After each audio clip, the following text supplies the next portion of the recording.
Nestled on the western edge of Port Phillip Bay, an hour and a half's drive from the deadly intrigues of Melbourne, lies Gateway City, the hub of the region, G-Town. For the last 4 decades, an uneasy peace has existed between the Anarchs and Camarilla in G-Town, their borders meeting on Bruce Street in the very centre of the city. The two sects divide the domain neatly in two. The native Anarchs, consolidated in the industrial north, have learned to tolerate Prince Aveline and her Camarilla invaders, and she in turn grants all Anarchs the right to hunt and conduct business in her waterfront domain. Anarch rabble-rousers and Camarilla traditionalists each afford their counterparts a reluctant respect. Until now. Word from Melbourne has reached the kindred of G-Town.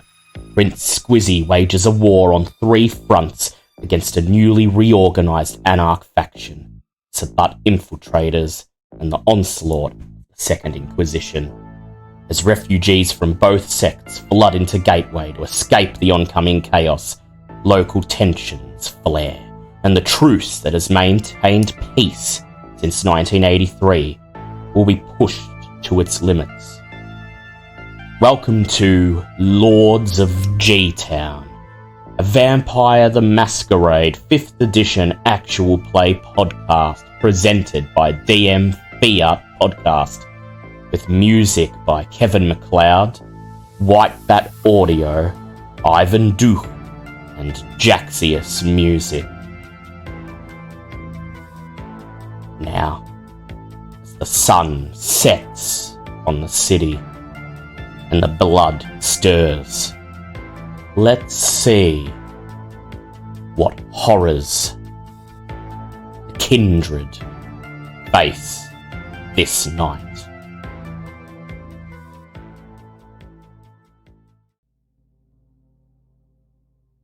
Welcome back, everyone. G-Town is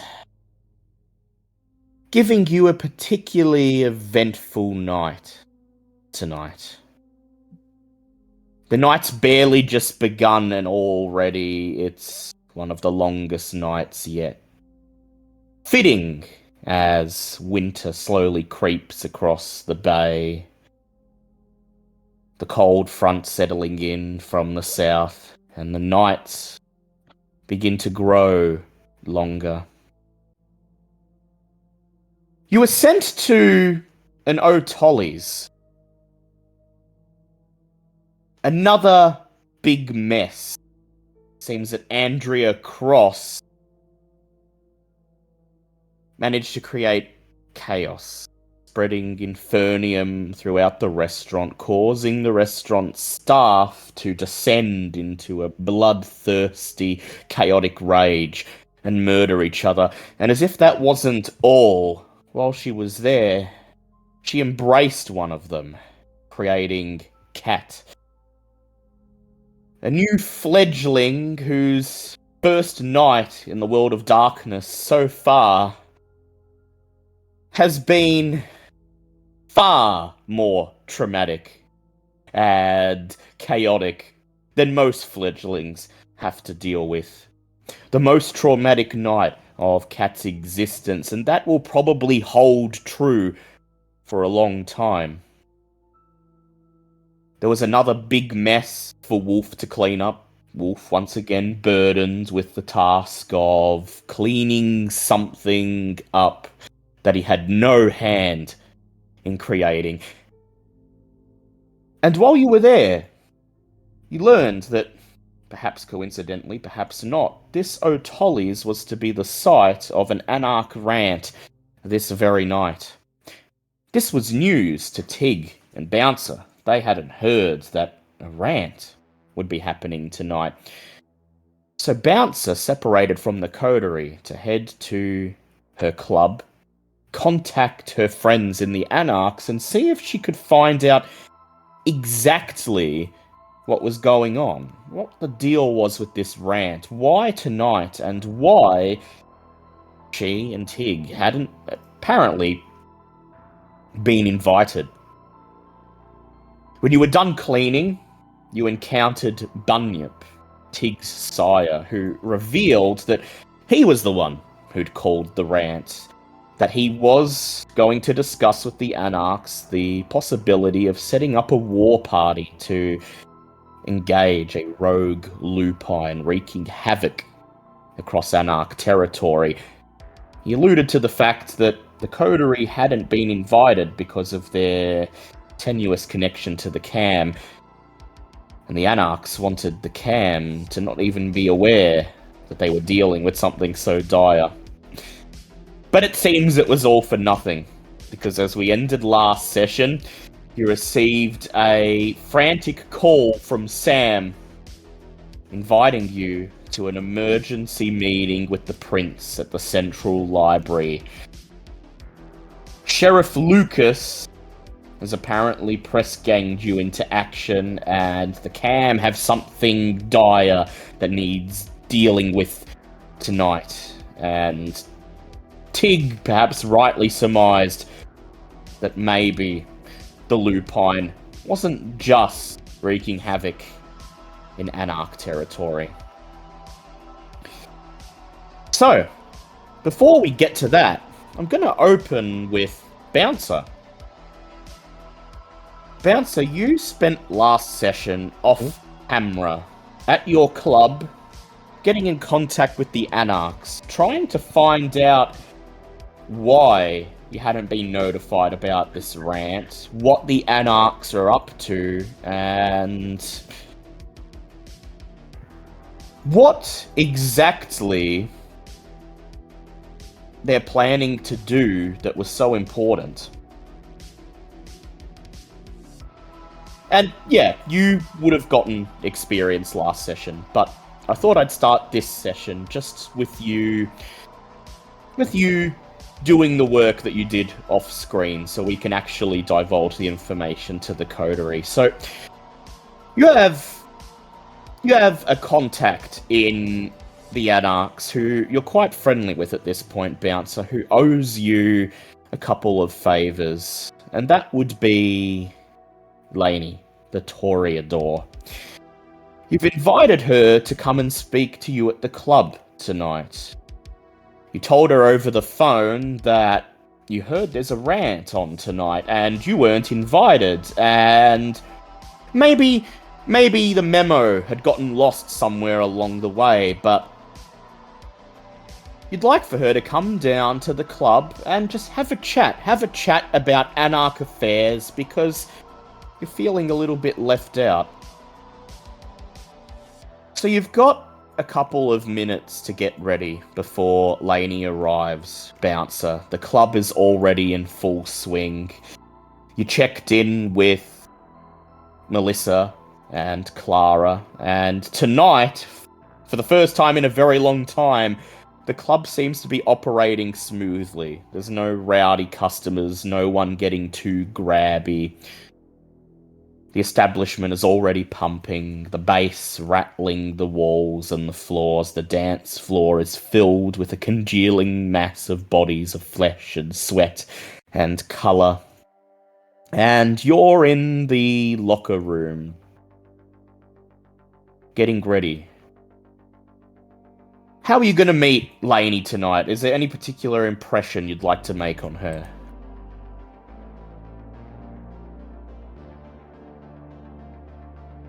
I guess should be putting in a little bit of effort just to show that she is a competent in at what she does.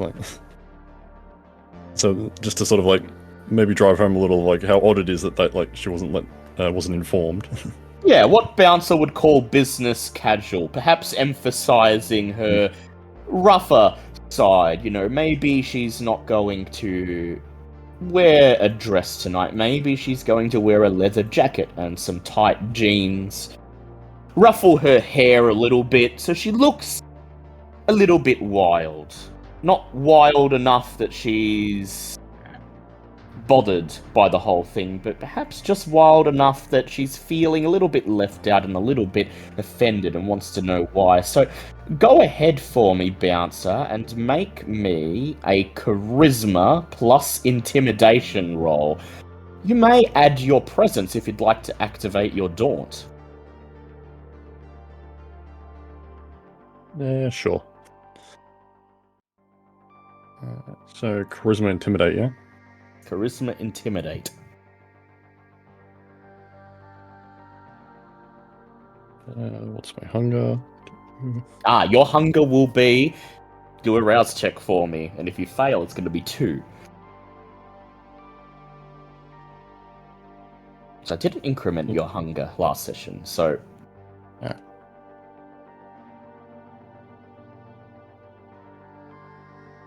The failure on the rouse. So hunger 2. That's okay, that's fine. Not as hungry as some of the other members of the coterie after what they dealt with. Yeah. Especially Wolf.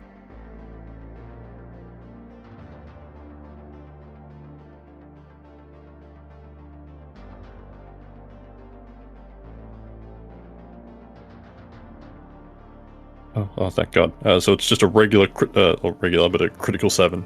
Regular critical 7. So you're I was worried for a second standing there. You're standing there in the locker room that the girls use to get ready before their shifts. You're sitting in front of a cracked, grimy mirror, and you're just sort of ruffling your hair, pulling it out of order, making it slightly lopsided, reaching under your top, dislodging a strap of your dress so it's hanging half down your arm, and then you slap a leather jacket, your combat vest with badges over the dress, slip into some tight, ripped jeans, and adjust your makeup just enough so it looks like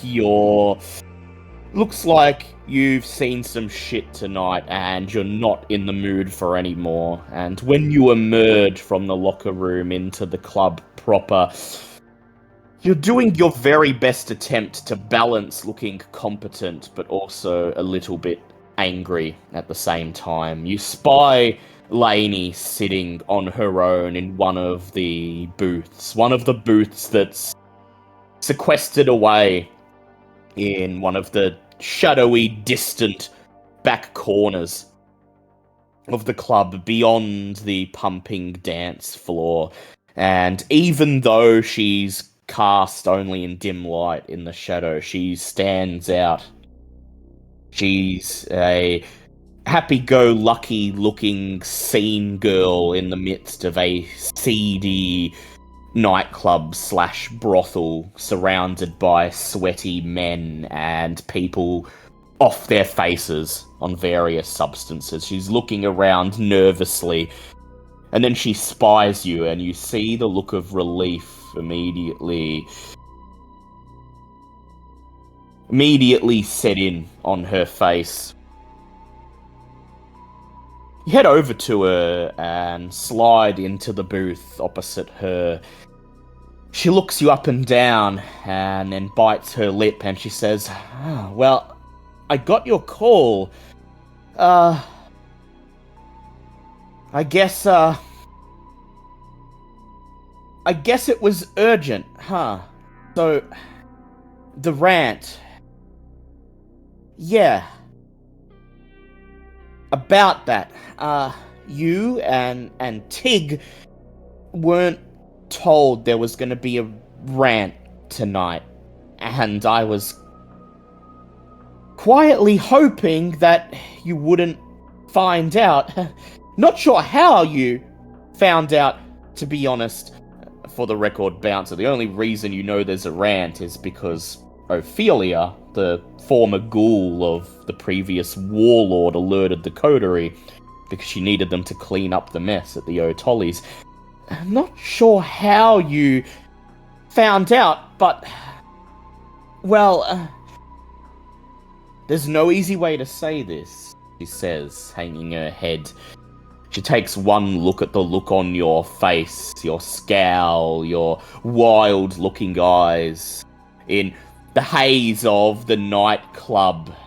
The lines on your face are illuminated in just the right way, that they're slightly deeper, slightly longer, and it looks like you're done with it. And Lainey's not the type to pick a fight, so she just says, well, there's no easy way to say this, but the Baron Archibald, and the Warlord, Dinesh, they didn't want you or Tig there. I'll come straight out and say it. It was on me, actually. I was the one who was supposed to get the word out about the rant, and I was told specifically to make sure it didn't reach yours or Tig's ears.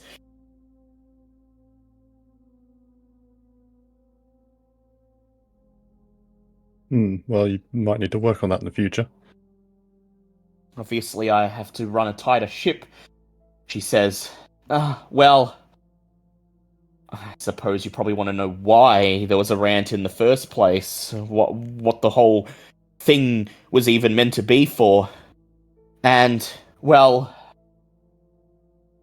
the Warlord will shit-can me. My standing in the Anarchs could be under threat if it gets out that I told you this. So she frowns. She says, you're probably just gonna tell Tig, right? You're not gonna go to the rant, crash the thing, and start screaming at everybody.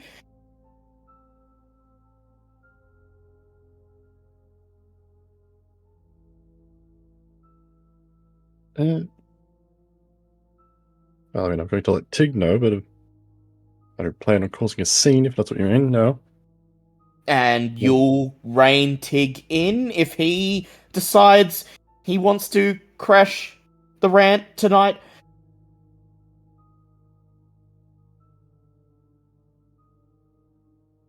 I guess that comes down to what the rant was about, then. Well, here's the thing. Or I guess more specifically why the two of us were specifically not supposed to know. Well, it's about Tig specifically, she says. She peers over the dance floor, catches sight of one of the roving girls and waves her over, and she says, I'll just have she looks over at you. She says, what do you normally drink here? Not too familiar with the menu. She'll just sort of quickly rattle off one of the nicer drinks, but yeah. I don't know any specifically, but... You order one of the nicer drinks of the establishment, which in a place like this is just a straight whiskey, a particularly expensive whiskey, but, you know, they don't do fancy cocktails here. It's a place where people come to get off their face, get loaded, dance, and fuck. And it's not Lainey's usual fare, but she orders the same thing as you, and then she waits. A few minutes later, Clara shows up. She winks at you as she hands you the glass. Whiskey on the rocks, hands one to Lainey, and then she departs back into the din of noise, music, and colour. And as you see the colour flush into Lainey's face as she nurses the drink and then swallows her pride and takes a gulp. I'd like you to go ahead and you don't need to, do you? You have the eat food perk. So you just casually grab the glass, down most of it in a single gulp, peer back at Lainey, and she says, so, you fought a lupine not too long ago, right? Like a month or two ago? I'll admit fought is a generous word, but yes. Well, you're here. You're sitting here. You're not dead. So I'd say fought is an appropriate way to put it, she says nervously. And Tig was there. And as I recall, word on the street is the lupine ambushed you while you were on the way to Elysium with the cam, and, well, I know this because apparently at said Elysium, you and Tig, impressed some of the cam by saying you'd come toe-to-toe with a lupine and finished off best. Well, a lupine. Not sure if it's that lupine, but a lupine is causing trouble in our territory, mauling people, leaving some very violent scenes behind that some of us have had to work very hard to cover up, keep the word from getting out. And Bunyip, Tig's sire, he was calling the rant tonight to try and organize a war party. They want to find this lupine, crack down on it, and end its threat before the cam find out.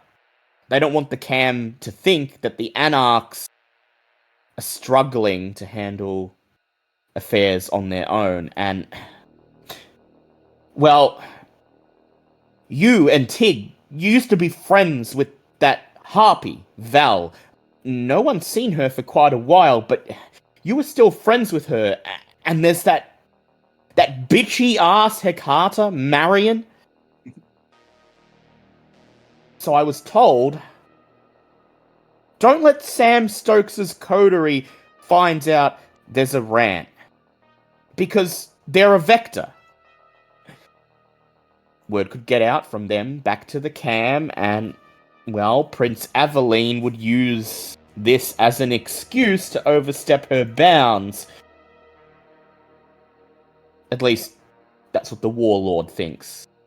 And he's trying very hard to stop all of the anarchs from going on the warpath, and Cam suddenly sticking their noses in, poking around in anarch territory because they're trying to find a lupine. Well, that might just be too much. And yeah, you don't actually have any Cam in the group at the moment, Bouncer. With Val gone, and with Mitch now essentially serving as his sire's lapdog in court, there aren't any members of the coterie that have direct ties to the Cam.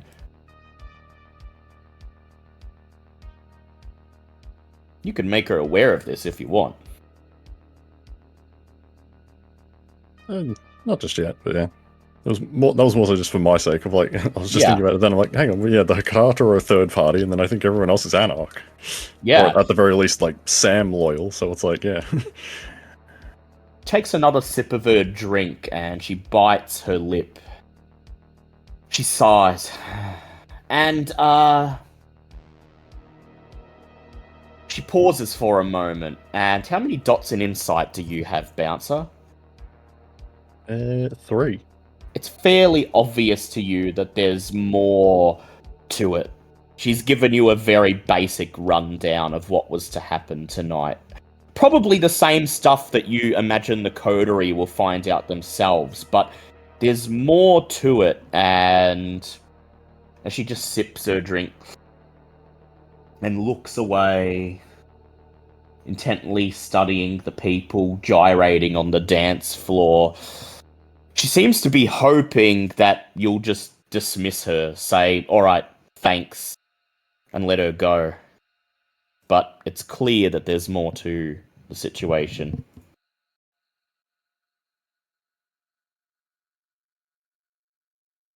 She sort of just like leans forward a bit on the table and just... I can see that there's something more to this, but you've been fairly straight with me so far.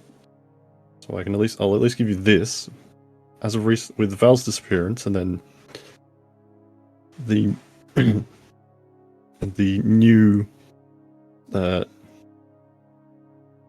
blanking on the what Mitch's clan was. Yeah. Marion's clan, Hecata, Mitch was a Malkavian, yeah. Yeah, the Malkavians. Yeah, with the new Malkavian primogens, it would appear that our coterie is now lacking of... We've been rather lacking of actual cam support at the moment. So at the very least, you shouldn't have to worry about that. Worry in that sense. Appeal to Anarch solidarity, sure. So make me a charisma leadership role and add your Anarch status.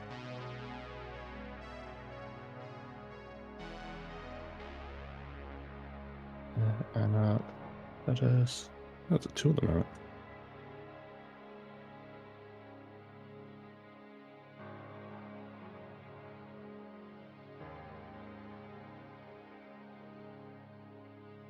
Ooh, 4 successes.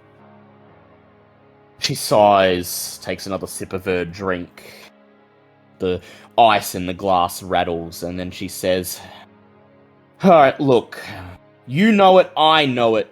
You're fucking bouncer, okay? And you're not gonna betray the Anarchs. Everyone knows where your loyalty lies. And I suppose with Val and Mitch out of the way... Yeah. Alright," she says. "So, there's a big thing in the Anarchs at the moment. No outside help. Everything handled internally so that the Cam don't get any ideas. Nothing like... well... nothing like what happened in Melbourne, where the Anarchs drew attention from the Cam. That ended up spilling out into all-out war. We're trying to avoid that. We're trying to hold everyone back. So we handle everything internally.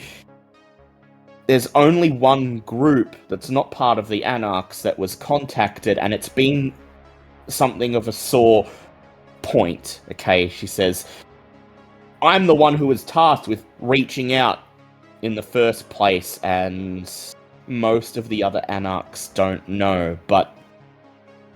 She leans in. The Tremere. The Tremere are independent. They're not Anarch, they're not Cam, but we know that if push comes to shove, the Tremere in this town will lean Anarch. And so I was told to reach out. Remember Christine at the blood bank? Remember she poached Nadine Brandt's ghoul, and that whole situation that I was pulled into? Nadine thought that I was the one who was responsible for stealing her ghoul away. Well, you know, that made you mutual friends between me and Christine, so I got the job to reach out to the Tremere to make magical wards against lupines. Talismans that the war party could wear to give them the upper hand, and that was supposed to be kept on the down low. That was another reason why Tig wasn't told, because, well, he talks to Christine, and we couldn't risk the chance that he'd find out the Anarchs were making use of her and the Tremere in this fight against the lupine. She smiles nervously, and I swear that's about it.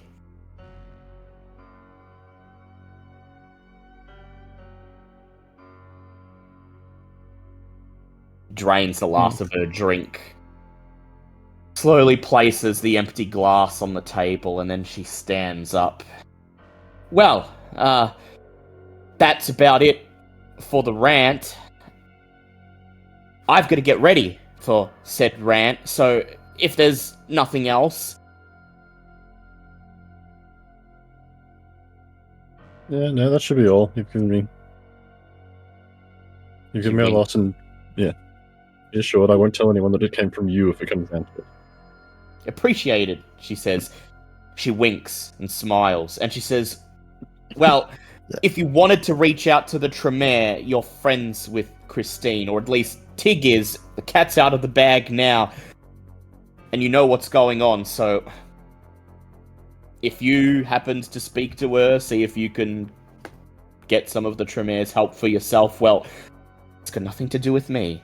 She smiles as she nervously shuffles towards the edge of the dance floor, briefly considers pushing through them to take the most direct route to the entrance of the club, looks over her shoulder, sees you watching, and then shrugs and plunges herself into the mass of people, vanishing. And with that, we'll move on to the events of tonight. You've just left the O'Tollies. Higgs Ute scrambling to G-Town General Hospital.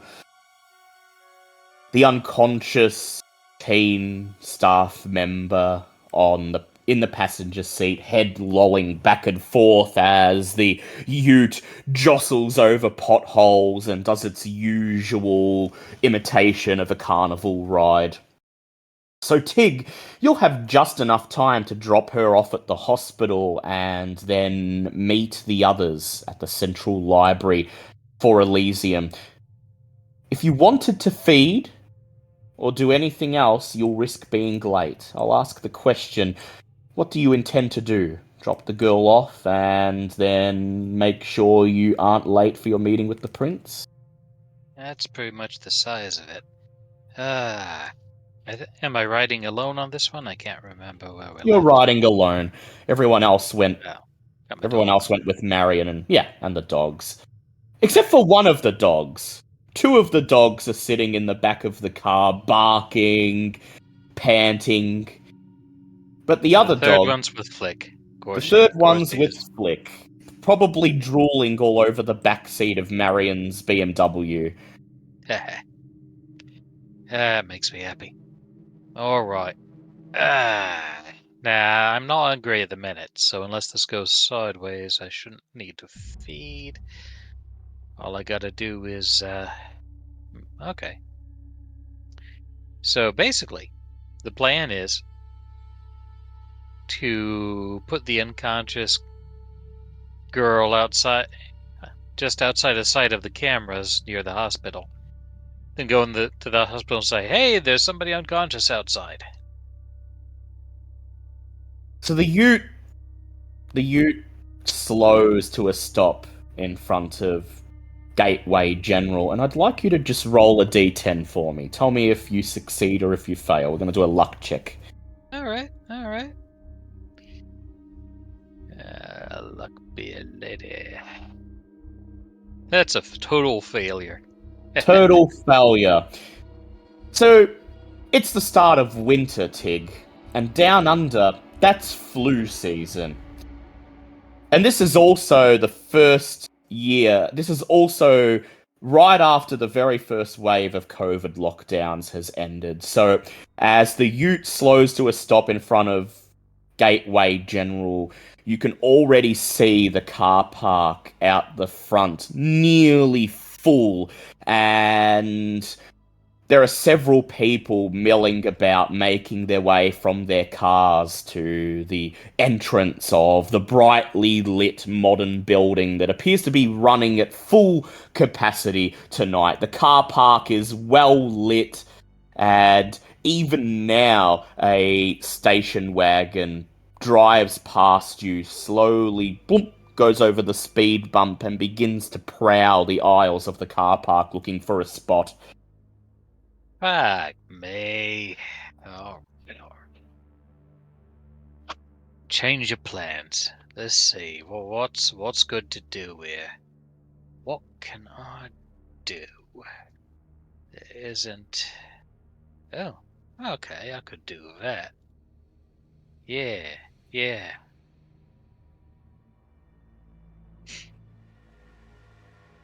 So, well, bold as brass. Leave the shotgun in the car. Yeah, probably wise. Yeah.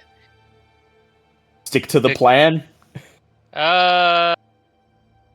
Park in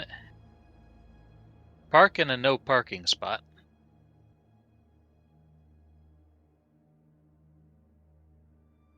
glide into the car park, and there's a drop-off spot. You notice there's a drop-off spot. It's about 10 or so feet away from the actual entrance itself, and it's designed for people to just park for a second to drop or pick people off and keep moving. All right. So There's a big sign that says drop off, pick up only, strictly no parking. All right. I'll tell the dogs to get out and act like you're running around the ute and sniffing the other cars and just play for a bit. And then I'll take the girl in my arms and go running toward the ER. All right. So the dogs are all your familiars, are they not? They are. So all it takes is a glance through the back windscreen, and immediately the dogs get your message. One of them lets out a loud howl, and the other one begins barking loudly, straining at the sides of the ute's bed, as if it's trying desperately to get out, as if it's about to be fed and wants desperately to get to the nearest source of food. And on the way past the ute, Tig is actually accidentally going to elbow the spot that causes the gate to fall open. Yeah. And keep on going. As you open the door, you elbow the latch on the back of the ute. The gate falls open, and straight away both dogs come bounding out, tearing into the car park, barking as loud as they can, drawing the attention of the couple of people making their way between the hospital and their cars. And taking advantage of this commotion, you unhook the girl's seatbelt, sling her over your shoulder, and run for the entrance. And Tig, I would like you to make me a charisma or composure plus subterfuge or performance check. Yeah. And the basic idea here is I found her. I found her on the way here, and oh shit, the dogs are loose. Hang on. You look after her. I got to get them back in. Yep, we'll see how that goes. Add an extra dice either way, because the dogs are causing quite a commotion. 3 successes. 3 successes. Oh, and I'll blush of life because I'm going into a fairly lit area with it's well populated, and I'll be on camera. I get hungrier, but that's okay.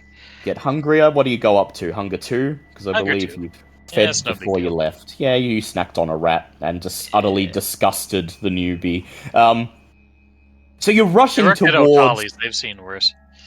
You're rushing towards the entrance of the hospital, well aware that you're in view of at least 3 CCTV cameras mounted on streetlights across the car park and hanging above the entrance of the hospital.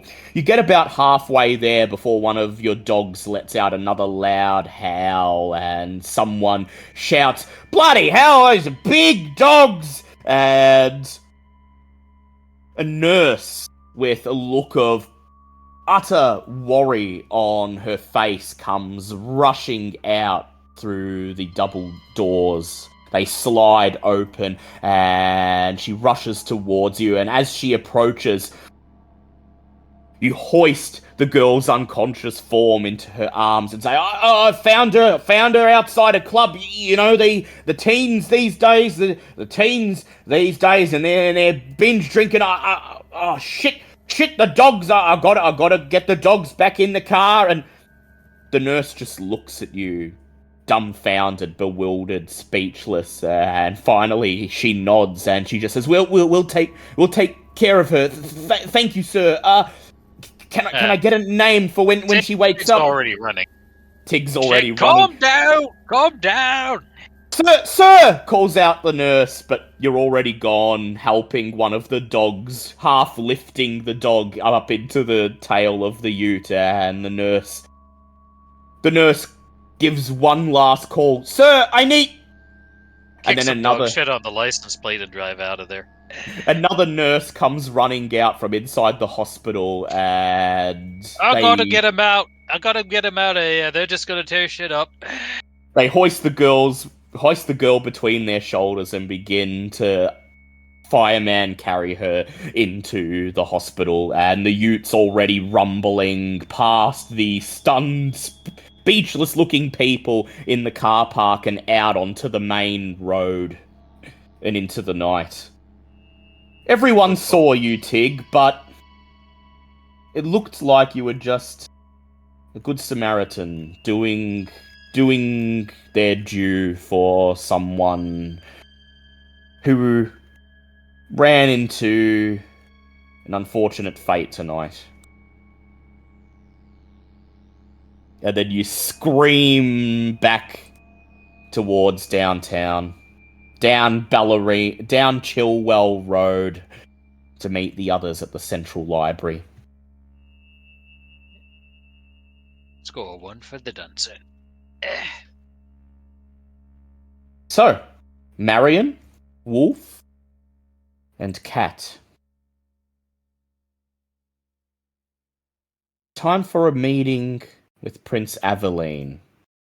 An unexpected meeting. You've got a couple of complications that you're going to need to be aware of. One, you have Flick with you.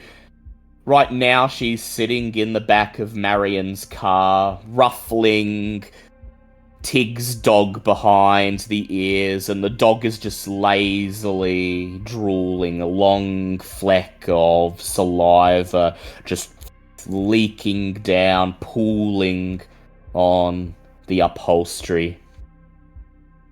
And you have Cat, a fledgling, only embraced tonight. She's only been a vampire for a few hours, and she has no idea what she's walking into. Thanks to Wolf, she's no longer wearing a blood-splattered Otolli's uniform, but she's still not in any way presentable for a meeting with the prince.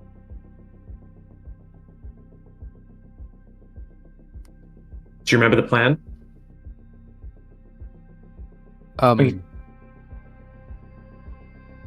You asking Okay. me? Yeah. I was supposed to say that I'm a part of, what was it, the Anarchs? Good. Very Yeah, good. That's Very good. Um,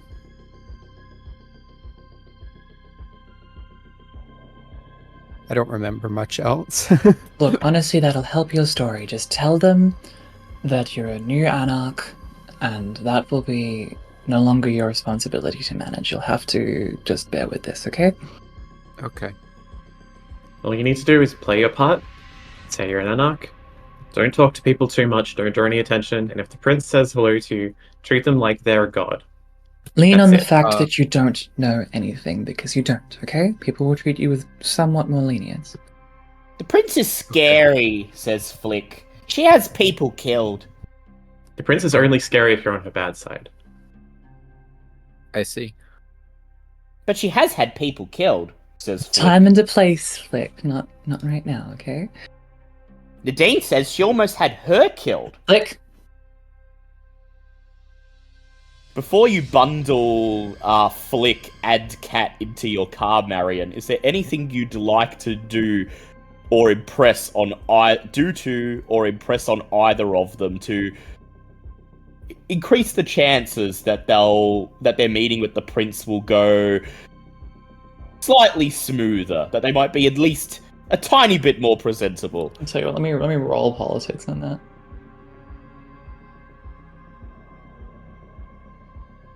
Yeah, Wolf's of the impression that as long as Cat keeps their head down, they don't cause any fuss and nobody notices them, like at all, things will be fine. Do you remember what it's not much Marion's of a hunger big was plan. at? 3, I believe. That's what I remember thought. 3 too, so I think that's Yeah, right. so was Wolf. Couple 5 of you got successes hungry. on the politics roll. So you slide into the driver's seat of the car, start the engine, and drive out onto the main road. You take stock of your passengers in the back seat, peering at them through the rear view mirror.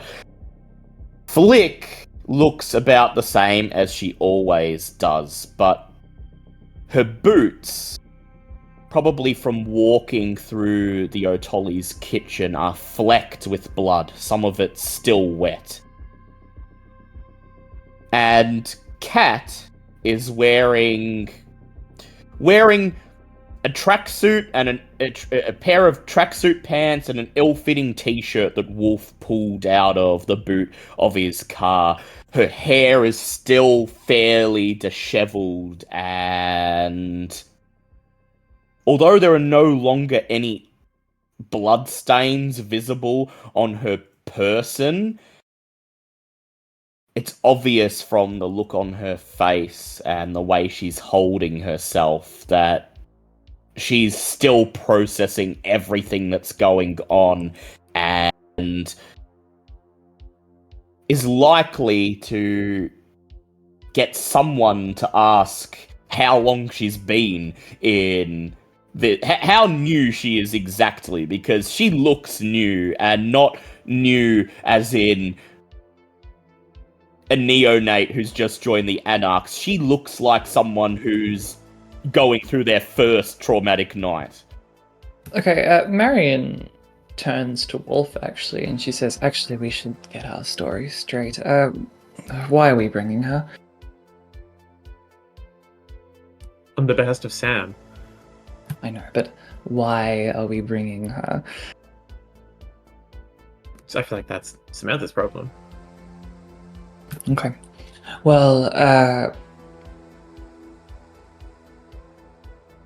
did we find her as we did, or... Do you really think that the Camarilla are going to care about a scruffy Anna? Looking at her, I think they might. Right. Wolf considers his jacket for a moment and draping it over Kat, but realizes that with the flecks of blood and the disheveled hair and the tracksuit, it really would be like lipstick on a pig. This is right. However, Kat, this is when the blood begins to flow through your veins, and that voice in your head, that beast, whispers, "But you don't have to look like this. You can be at your best. You can make them give you the attention you deserve." And you instinctually realize, Kat, that you can use your presence, if you like, to try to make yourself look a little bit less like someone who just crawled out of a pile of corpses, and a bit more like someone who casually dropped by at an Elysium because their friends were invited. As she's thinking this, Marion hands her a hairbrush from her handbag. Just a small one. What would you like to do, Kat, to make yourself a little bit more presentable? I'm afraid I can't match your foundation color right now, sweetheart, but that should help. Oh, that's okay. Yeah, I'll use this. I don't know. I'm gonna there are napkins in the glove box I can go through and try and Well, she'd have baby wipes. yeah, try and wipe some of the blood off. Look, Marion's handbag is a little bit of a bag of holding, but for wealthy white women. Yeah, so it's got a mascara kit and wet wipes and Emergency Yeah, pumpkin talcum powder. spice. Not that And always an extra pair of sunglasses for Essential some reason. oils.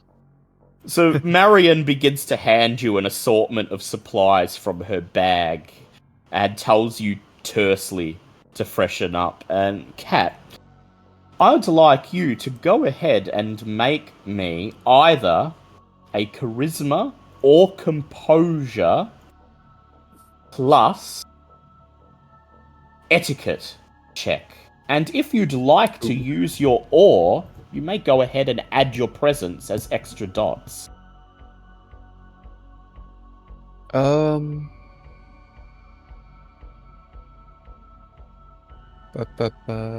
Yeah, I'll use presence since this is a pretty low roll for me.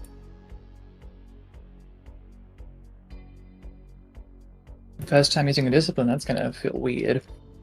We did use obfuscate, but this is the first Yeah, time true. using a more subtle discipline. And not purely in the heat of the moment. Yeah, 1 success on that. 1 success. So would you like to spend a willpower point to re-roll up to 3 non-hunger dice? Uh, Or are you happy to go with 1 success? that's fine. We're gonna stick with that. Yeah. So you haven't been given much. You've been given a couple of wet wipes, a hairbrush, some baby powder, and you're supposed to make do with this. You manage to fix your hair, at least as much as you can.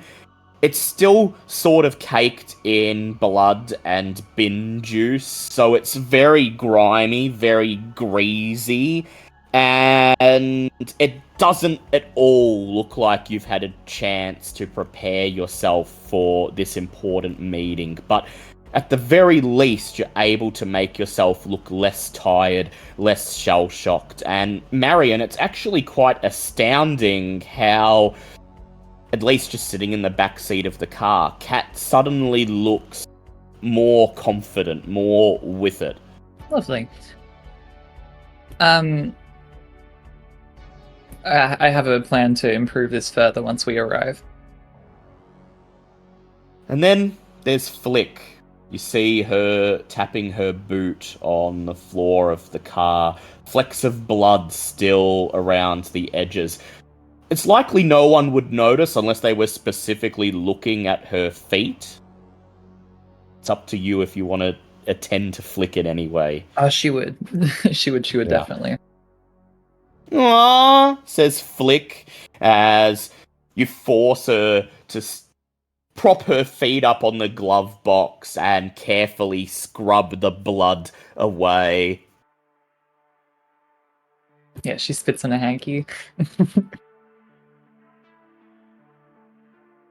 You're Okay. done cleaning her feet. She pouts and she says, "I thought that was cool." It was a little bit cool. I'll give you that, but not quite the time for it. I'm sorry. Very gothic, as Nadine would say. Yes. Can't Indeed. wait. I can't wait to tell Nadine what we found. It's so cool Let's and scary. let's put a pin in that one for now, okay, sweetheart? Oh, she pouts. No fair. One night I come out, something cool happens. I'm not even allowed to talk about it. To be fair, sweetheart, I didn't exactly say you could come. You did. You said we'd go out tonight and we'd see a movie. That's okay. Fair enough. I apologize. Look, we'll still get the movie sorted out, okay? Now I have to stand while all the grown-ups talk about boring things. And I had a cool story I could have told. You better make it up to me, she says. I will. I promise. Otherwise Numbers is gonna wreck all the quilts on your bed. Flick. You Speaking of cool stories, we really should impress upon Kat the importance of having some kind of something to lean on in regards to conversation. I think I know what we should do. Wolf pulls out his cell phone and gives Tig a quick dial over in the yurt. Oh lord. Yep. Can Tig drive and speak at the same time? The answer is not here to answer. Tig, your flaw means this is going to be very, very difficult for you. The dogs have only just settled down after the display in the hospital. And as if in cue with the moment the ute goes over a pothole and the whole cabin rattles, the phone in the glove compartment begins to loudly vibrate. Shit. Okay. Tig fumbles for the glove compartment, ends up nearly sideswiping a few cars, does sideswipe a lamppost, takes off a Tig. mirror. Fuck! Just put that on there. Tig, make me a resolve plus drive check. Oh, that's a tall order, friend. Let's see here.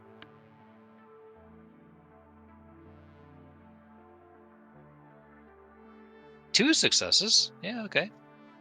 Somehow, with one hand on the wheel, and like you said, narrowly managing to avoid sideswiping a couple of other cars, you fish the phone out of the glove compartment, and you remember what Wallace said. The green icon, Dad, the green one, green to answer. And you plant your thumb down on the green icon, and Wolf's voice fills the cabin. What? Who's this in? Oh, Wolf? What you need? All right, thank you for picking up, Tig. We have some complications with our new member, Katrina. Has she done take a shit in the punch bowl or something? Not yet, but that is what we're a bit worried about. So Go tell her not to shit in the punch bowl. we've God damn it. Yeah, we've got some of her stories sorted out, but I think she needs a little bit more to fall back on. I'm not super familiar with how the Anarch gangrel run, but is there any chance you know anything about some, I don't know, outer suburban wildling gangrel, something like that? Some group that might have some association, so she could keep some deniability and make the story make sense as to why she doesn't know anything.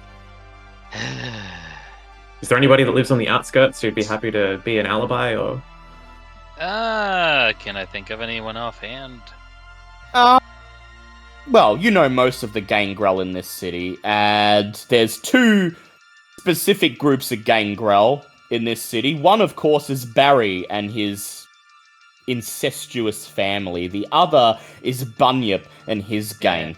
You're pretty sure Bunyip would be willing to serve as an alibi for you, Tig, but he'd probably demand that you make it up to him at some point in the future.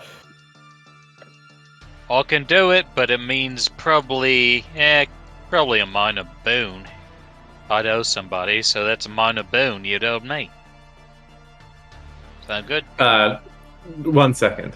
Wolf puts his hand over the mouthpiece and says, to the car out loud, yeah, that's probably going to be a minor boon to make that work. Is that a good deal? Honestly, it's only a minor because he don't care if somebody comes to Elysium all dragging mud on the carpets and whatnot. Probably make him happy. Can Marion or Wolf tell that Cat just used presents? Oh. I would say, because it's her first time she's using it, yeah, it'd be quite obvious to you. After a few moments, you realise that the way she made this very, very abrupt transformation is almost certainly because of disciplines. Marion's eyebrow just raises slightly, and she says, I'm not sure a gangrel story is going to add up. Really, Well, she looks like she just came out of the bush. Go with what she is and ask Caitiff. Tell her Bunyip's crew picked her up on the outskirts. We're still trying to suss out who did what. Look, I really think the less said, the better. I think we're overcomplicating this. Yeah, don't answer questions unless they get asked. You can tell her she's running with one of. You can tell him she's running with one of Bunyip's kids, which is true. Neglect to mention the child, which is me, and tell him it's Tig showing her the ropes, which is true, and we're all just sorting that out. And she wouldn't be here if you hadn't said immediately. So Yeah, that works for me. that's how I'd handle Absolutely it. perfect. Don't give away more than you have to. It's politics. No, Tig is 100% right. No, Wolf is actually really impressed by this. Usually he has to impress upon people the importance of a very good cover story and not saying too much and backing yourself into a corner. This isn't bad. Look, I ain't great at politics, but Gangrel are aces at not getting involved in shit business. You know, we're the ones you come to when you need excuses to get out of class and whatnot. Tig, was that a truck horn? Ah, shit! The phone goes dark. Okay, we should Tig has dropped the see you phone. there, Tig. Sorry, thank you. The call just cuts out. and Yeah, Wolf, just and Wolf, you're I will say you're probably feeling a little bit relieved that you didn't end up racking up a minor boon from Tig, because you already owe one to Bunyip. You were on edge before cleaning up that mess, and you let your compulsion distract you, and in order to secure Bunyip's silence at the rant about what happens there, you agreed to assist Bunyip in making someone disappear. You don't have to do it tonight, but you weren't exactly relishing owing another favor. So you're glad you No. glad it didn't end Yeah. up that way. Hey, it would have been better than the prince breathing down their necks, but Yeah. this is even better. Okay, So- I think we can skip to Yeah. Elysium. So before we go to Elysium, I will ask though, Wolf and Marion are both at hunger 3. Kat, what hunger are you at? I'm actually not sure because the sheet. Might I I not think you're at illuminate. hunger 2. Yeah, I think you got were down at to hunger 1. 2. Yeah, you were. One Okay. from feeding on Mike or whatever his name was. Yeah, she went Yeah. down using to one 0. ability. She went down to Yeah, 0. 'cause you ate him and dry, 4 yeah. up. Yeah, and then she Yeah, went back that's up to right. 1. yeah, that's right. Yeah. Okay, so I'm at 2. You're at 2 right now. So I will ask, is anyone wanting to hunt before they go to Elysium, knowing that hunting might, if it doesn't go incredibly smoothly, make you late? No, I think Marion's just gonna make it do.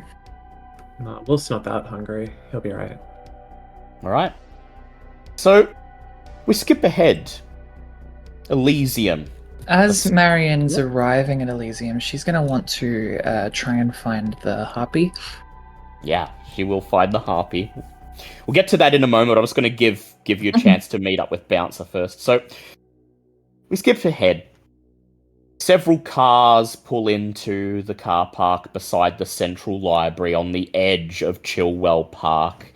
And you assemble in front of the grand Gothic-style building with the faux Roman marble columns and the long stone stairs that lead to the entrance. And you all assemble in front of the door to Elysium. Bouncer, Tig, Marion, Wolf, and Cat. And as you approach the coterie, Bouncer, you notice someone with them.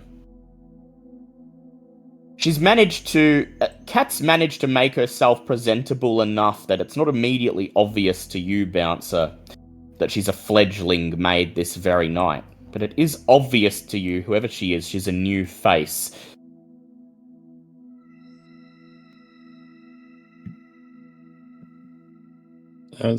Sorry, were they approaching me or was I approaching them? Sorry. You're approaching them as they arrive at Elysium. And as Bouncer kind of wanders in, Wolf trails off. And remember, stick with us as much as you can. If we get separated, you know your story. Okay. Bouncer, hello. Oh, good to Oh. see you. I'm gone one night and you're already trying to replace me. Not quite. This is special circumstances. Meet Katrina. Sorry, Hi. Cat, isn't it? That's fine. I'm a little old-fashioned. Sorry, darling. Yes, we've just picked her up, as it were. So not a word of this to anyone, alright? Actually, speaking of words to people, I need to go to speak to someone. Katrina, quickly, before I go, that little trick you're pulling is, strictly speaking, illegal, just so you know. I didn't know. In Elysium, that is. Just here. Everywhere else, it's fine. Okay. You tone it down as much as you can, Kat, but you're aware that this is basically the thing that's making you look like you haven't just crawled out of a dumpster. So you keep it active, but do your very best to make it subtle. It's like you're new. You are very new to this, and you're trying your very best to calibrate the settings, as it were. You spend a few minutes with the others just glancing at yourself in the reflection of one of the windows on the outside of the building, watching yourself become slightly more disheveled looking and then less disheveled looking until finally you settle on something that you think looks about normal. Bouncer, do you ask anything else about this new arrival?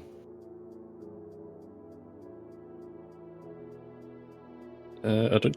Not at the moment, no, because she's figuring that the less she knows at the moment probably actually helps in this situation. And Marion departs from the coterie. She'll be returning quickly. Yep. Steps through the doors, and enters the library, the Elysium within. And the rest of you follow behind. You push open the double doors and find yourself in the reception lobby of the library. Marion kind of gestures towards the group to make themselves relatively scarce until she's done. Sure. So, as the others hang back, Marion, you step into the reception area of the lobby. It's dark, abandoned at this time of night. The library's closed, and there's a single man in a tight-fitting suit standing at the end of the reception area in front of the doorway that leads to the library proper. Some ghoul, by the looks of him. As he sees, Go on. Yep. No, As you go. he sees you enter, he just silently beckons. Yeah, she walks over. I was going to ask, does Marion know the harpy? Go ahead, make me an intelligence politics roll. 3. 3. You would know that the harpy, or, well, the herald, is... Yes, sorry, Harold. There we go. Is Jeanette Small, who was ostensibly Val's handler when she was still with the group, but you would not have spoken with her personally. You at least know what she looks like and could probably find her if she's present. So the ghoul beckons you, and as you approach him, he looks you up and down. He nods, and he says, Marion Duncern, and the rest of your coterie would be... Yes, on that, I was hoping I might be able to speak with Miss Small, if at all possible. Miss Small, the herald. Indeed. May I ask why?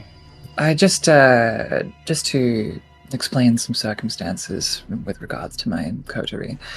The prince has a very urgent matters to discuss with you and your coterie.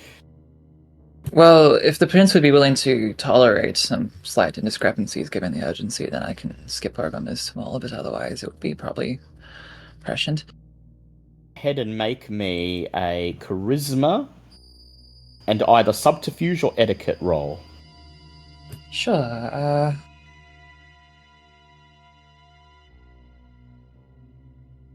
2. 2. The ghoul nods, and he says, well, the herald is only in attendance tonight by sheer coincidence. The prince did not call all kindred within the city tonight. This is not, as it were, a normal Elysium.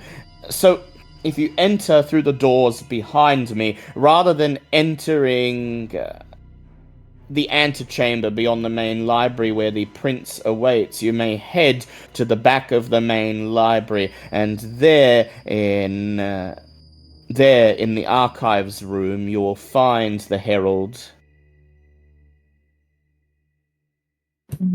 She is waiting for her own audience with the prince. You were scheduled to go first, then her, you see. I won't dally around then. I apologize for taking your time up.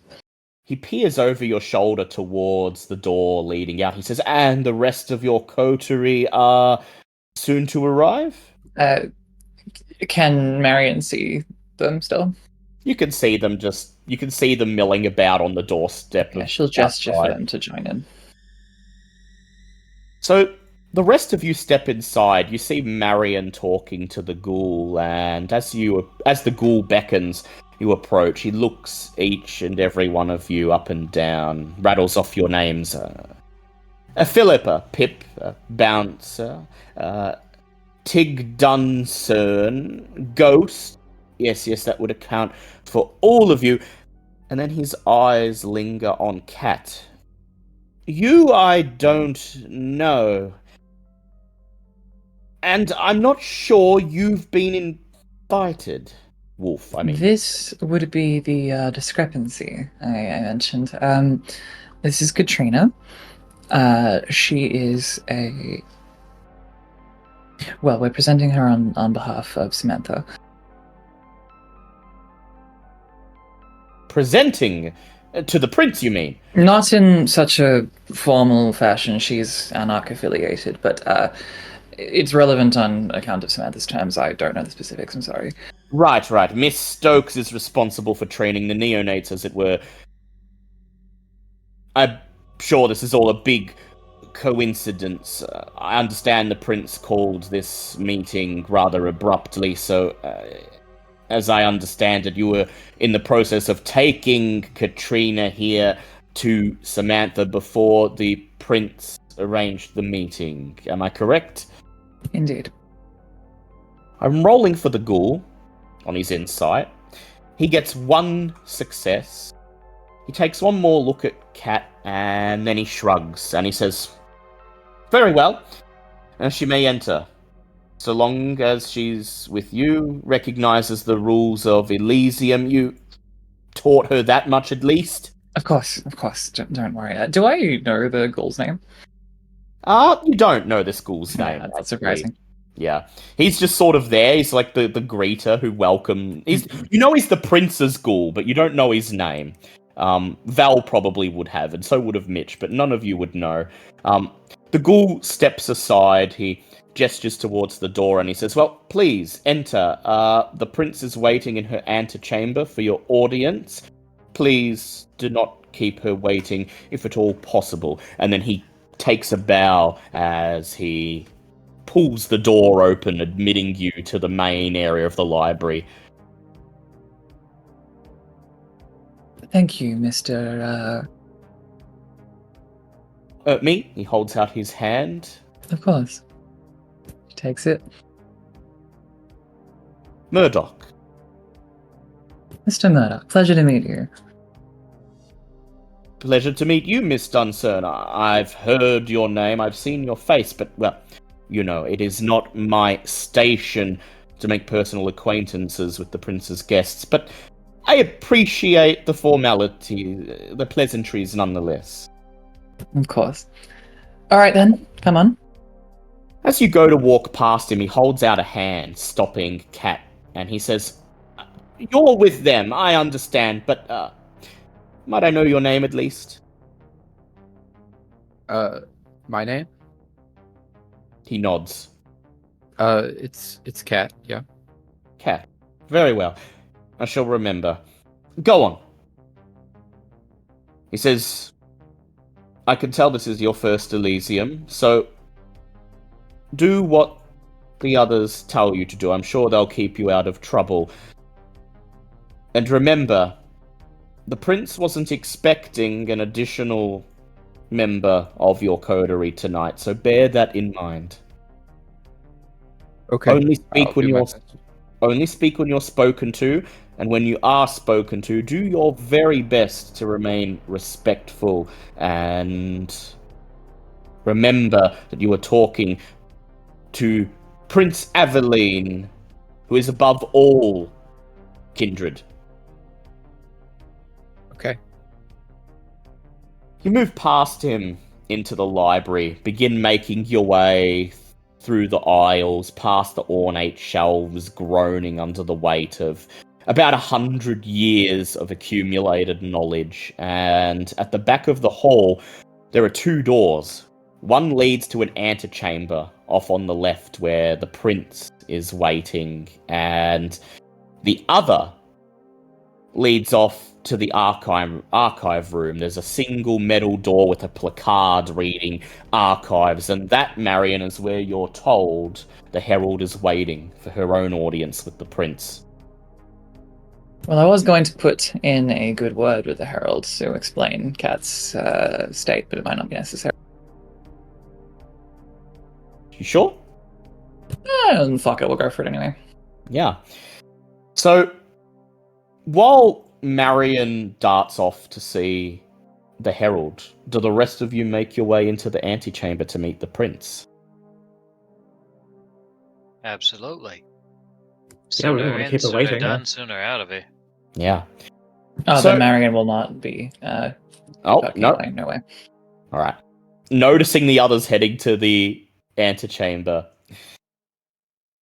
you turn and briskly catch up with them. You could always see the herald afterwards if you do want to get a word in and maybe help her acclimatize the court to Kat's presence. But for now, you rejoin the others as they step through the wooden archway into the dimly lit antechamber.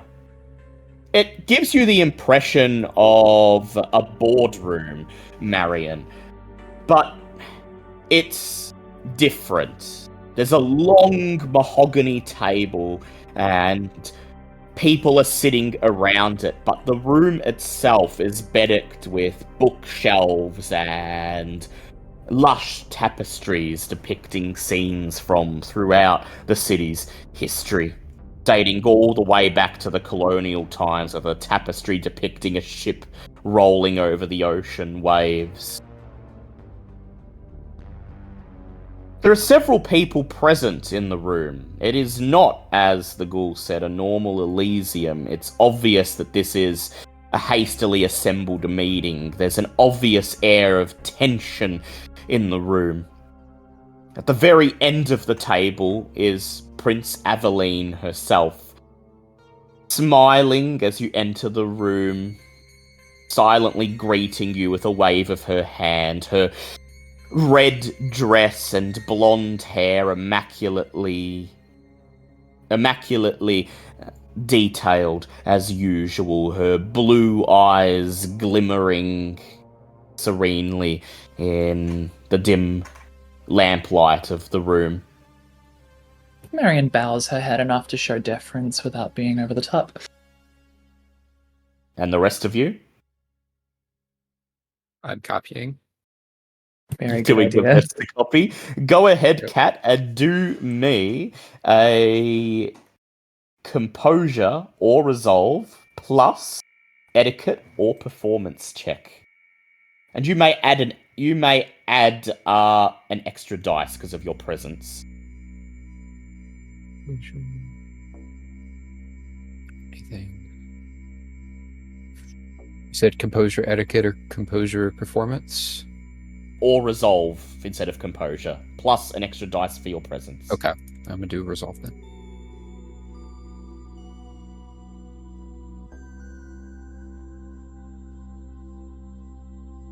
Ooh, that's a total failure.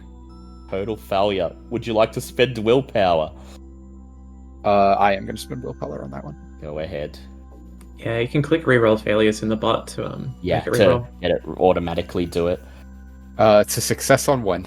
Success on 1, very well. You do your very best to mimic Marion's movements, but you don't really have the same air of authority that Marion has, and it might be obvious to several in the room that you're simply following Marion's direction. We'll see how that goes. Tig, Bouncer, Wolf, as Tig the takes prince smiles and beckons you to enter the room. Tig takes his hat off. It's only polite. He also nods and smiles back. Wolf gives a polite, gentlemanly bow. And Bouncer? She gives a not like a full bow, but like just like a sort of small bow, just trying to be polite. Welcome, welcome, says the prince. I understand I didn't give you much notice, but I do appreciate you getting here as soon as you can. I was expecting to have to wait at least another hour more, so let me say I'm very pleased that you took the time out of your night to get to me as soon as you possibly can. Oh, not a problem at all. I hope you'll understand, though, that some parties present didn't quite have the time to freshen up. She nods, looking over at Kat, but she doesn't say anything. She simply gestures towards the table and she says, please, make yourselves at home, take some seats, and if you're at all hungry, do not hesitate to ask for refreshments. I can have them procured in an instant. Oh, please.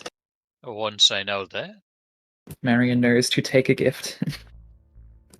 Wolf bows again, says, "That would be most appreciated, my prince." She looks over at Kat and she says, and you, young one? Are you feeling at all thirsty? I'm okay, thank you. Quickly, in this context, would it be kind of shitty glass blood, or would it be vessels? In this context, it would probably be vessels. The prince is doing her it seems like the prince is doing her very best to set you at ease, and that tells you she's probably gonna level some heavy shit at you momentarily. Okay. Then, picking up on that, Marion, like, Kat's already said no, Marion would have, like, squeezed her hand or something. Wolf also gives her the eyes. Sure, young one, says Prince Aveline, smiling. It's a kind smile, Kat, but there's something sinister about it. It's almost condescending. I guess it wouldn't hurt. Lovely, lovely, she says. She gestures with her hand in the air, and you see Murdoch the ghoul shuffle out of the room. She says, he'll be back in a moment. Please, make yourselves comfortable. As you settle into your seats, you take stock of the rest of the people in the room, already in their seats at the table. Next to the prince are who you can only presume to be her primogen. There's the tall, very thin, dark-skinned Banu Hakim that tested Flick's blood when you brought her to Elysium that one time. To his right is a silver-haired, very stern-faced Ventru. The Ventru primogen, Elliot Dawkins' sire. And on the opposite side of the prince are the Malkavians. Nadine, not wearing her usual wear. She looks like she's taken the time to actually make herself look presentable. She's wearing a long black dress, but doesn't quite fit her properly. And right next to her is Hawthorne. And sitting at Hawthorne's right, incredibly close to him, so close that if he were any closer, he'd be sitting in Hawthorne's lap, is Mitchell. Mitchell just gives a nod of acknowledgement as you take your seats, but he doesn't say anything. So lovely to see you all tonight. And her eyes scan across the room and linger on Mitchell for a moment, and then she turns to I got forgotten her name. Who's Flick's sire's name? Nadine. Thank you. Right straight out of my brain. Nadine, you look lovely, and the for once is left as an ellipsis. Nadine is just smiling. She smiles and nods at your compliment. You too, she says. Very, Devil Wears Prada. Ooh, thank you. And She's not impressed. I'd like you, Marion, to make me a wits plus awareness check. Here. This is very much Marion's area. I mean, the context, not the role, but 3 on that. As Flick slides into her seat next to you, you see her meet Nadine's gaze. Nadine just smiles and winks back at her. And then Flick raises a hand to her mouth and stifles a quiet giggle as she sits down.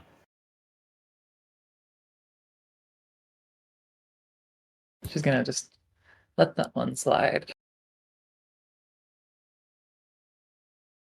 The meaning of this comes an angry, venom-laced voice as Samantha Stokes steps through the archway from the library proper, storming into the room. She takes a moment to register that everyone's already present without her, but quickly regains her composure. The Banu Hakim Primogen raises a hand, about to say something, and Sam immediately cuts him off. She stares right into the prince's face, and she says, "What is the meaning of this? Call from the sheriff saying my coterie are to assault a werewolf? I'm to come here to brief them? Did nobody think to ask me first? I'm the consul, these are my envoys, and did you not think for a moment that chasing werewolves is far beyond the job description?" Wolf lets out a little as he clears his throat, and this is enough to get Sam's attention. She pipes down, peers over at Wolf, and she says, "Surely you understand that the prince and her sheriff are way out of line here." That may be so, but this is a place of order. "Maybe," she says, "but the envoy's job is to assist me in making sure relations between Anarchs and Cam do not boil over into open war. This has nothing to do with why you've press-ganged my coterie into your service tonight." Prince Aveline doesn't rise to the bait. She simply smiles. She gestures with her left hand towards the Primogen, and it's at this point that Hawthorne clears his throat. Please, Miss Stokes. Spare your ire for the prince. 'Twas not her idea to employ your envoys tonight. It was... Well, at this point, Mitch raises his hand. "It was my idea, actually." "Yes," says Hawthorne. When we became aware with what we were dealing with, the topic turned to outside help. Now, Prince Aveline, of course, is unwilling to approach the Anarchs for assistance." Aveline smiles and nods and says, "Indeed, the Prince of Melbourne reached out to outsiders for help, unproven whelps off the street. And look where he is. Baron Sue has taken over Melbourne, has ousted him, and I will not brook the same thing happening here. I wanted this handled internally or through trusted sources," he says, letting emphasis linger on the word trusted. Yes, says Hawthorne. "So, Mitchell remembered that, your coterie had faced lupines before. He remembered that as Sam Stokes's envoys, you are nominally bound to serve the interests of the Cam, and you would never do anything to disturb the fragile peace that currently exists between both sects. And from there, we reached out told Sheriff Lucas that your coterie might be able to assist, and he made the call. The prince merely gave it the green light. Prince Aveline nods. Thank you, Hawthorne. Stares at Sam, and she says, so you hear it from the horse's mouth, as it were. We're in dire need of help. I'll be upfront about it, and your envoys are the only ones who might be able to offer the assistance we need. She gestures at Tig. She says, you have a gangrel among you, one who is familiar with lupines. You've squared up against them before, and like Hawthorne said, nominally, you, Miss Stokes, are a member of the CAM and will do your best to ensure that this remains an internal affair. Sam grits her teeth, baring her fangs. You see her hands grip into a fist. Then she lets out a sigh. She whirls around, turns to the coterie, and she says, and? Are you going to accept this? A turncoat? She glares at Mitchell, selling you into the prince's service without so much as respecting that your lives are going to be on the line? Well, Sam, I mean, it's only fair seeing as his life's going to be on the line too. He never formally left the coterie now, did he? We need somebody to help sniff him out, and Mitch, you're good at spotting things and remaining hidden now, aren't you? Hiding a shit-eating grin, Wolf pipes up and says, yes, I heard stories about his antics during the wolf fight. He was most indispensable. Yep. I agree, says Sam. She narrows her eyes, glaring at Hawthorne, and she says, Mitchell will be part of the night's activities. He is, after all, still in my services. Unless, at this point, Mitch stands up and he says, I believe you're mistaken, Sam. I serve my sire, no, my primogen. Yeah, and you'll be serving him on the field. Hawthorne sneers. And he says, Miss Stokes, you have little leverage throwing demands around in here. There's another reason why your coterie have been press-ganged, as you so succinctly put it, into service. At this, the Banu Hakim to the right of the prince clears his throat, and for the first time in probably 20 years, you hear what his voice actually sounds like. It sounds like autumn leaves being crushed underfoot. He says, in your work as the consul, Miss Stokes, you have performed several actions that ordinarily would fly counter to the interests of the Camarilla and its laws. First of all, he gestures towards Wolf. Harboring the child of an apostate, a servant of Shulgi, who refused to join the Cam. You sheltered this child, took them under your wing, and we tolerated that, but as we made clear at the time, a boon would be owed, and at an appropriate time, we would request the services of the wayward child. He is, after all, of our blood. We spared his life, allowed him to serve in your employ, but tonight, the Banu Hakim looks at Wolf. He smiles. He says, tonight, Wolf, you'll be serving me, your primogen, and the first speaker for your clan, Ahmed. Do you have... Wolf gives Sam a look of, desperate fear. No need to be afraid, Wolf, says Ahmed. I would never go back on my word to Sam. I would never dispatch you. That time is long gone.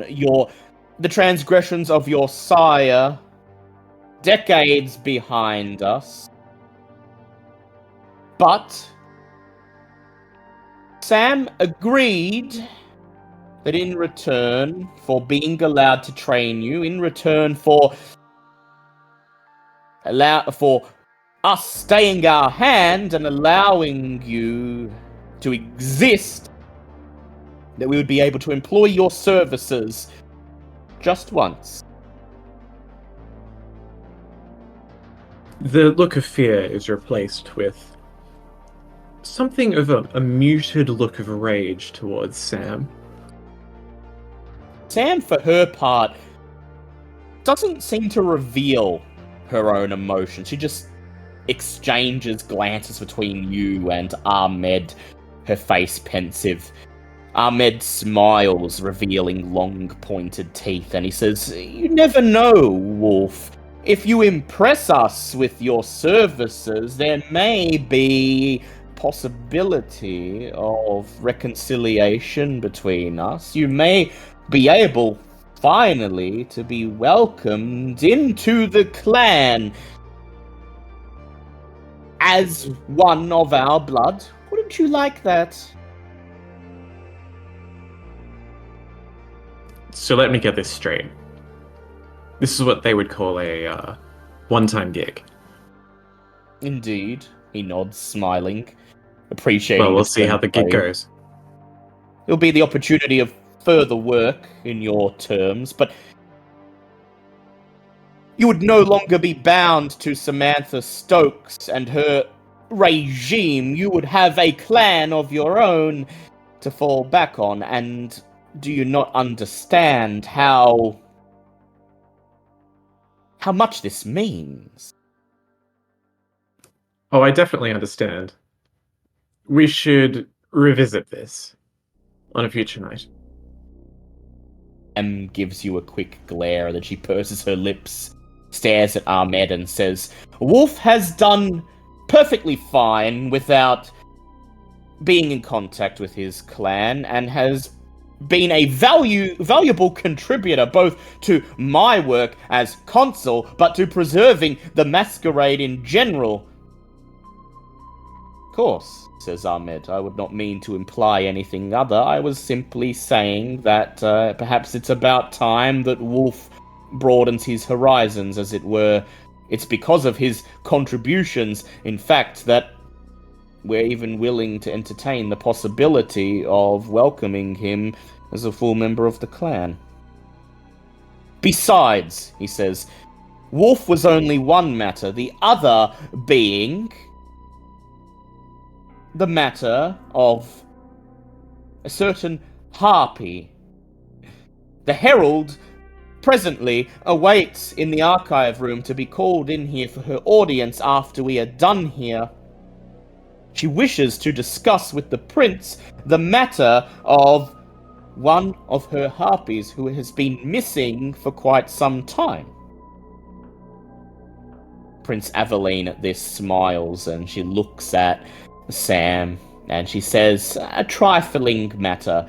My seneschal and keeper of Elysium, Maria, is concerned about the whereabouts of her child, and my herald is equally concerned as to the whereabouts of one of her best harpies. I'm referring, of course, to Valerie Masters, who went missing while working under your auspices. Valerie Harding, who disappeared while working under the auspices of your services, and, well, quite frankly, seems to have disappeared, vanished off the face of the earth." "I see," says Sam. Has she now? "So, in other words," says Sam, "you're saying that I owe you because one of my envoys decided she wanted to skip town for whatever reason.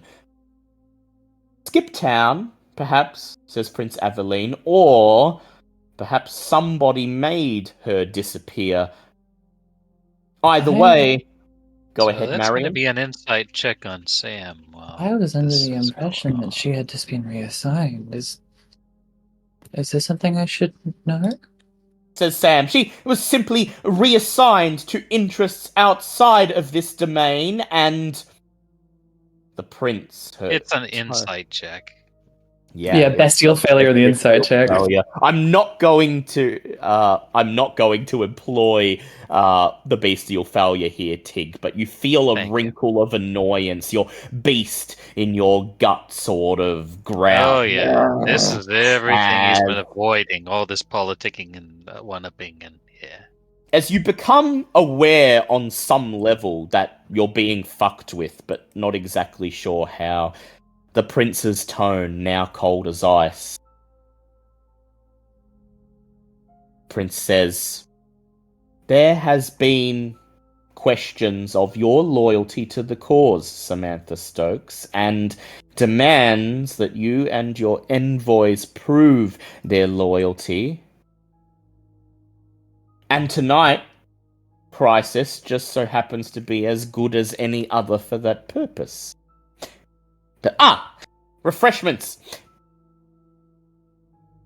You hear the sound of glasses rattling on a tray, and Murdoch enters the room. He proffers a silver tray towards the table and hands each of you a crystal wine glass filled with blood that smells fresh enough that it's obvious it was extracted from the vessel mere minutes ago.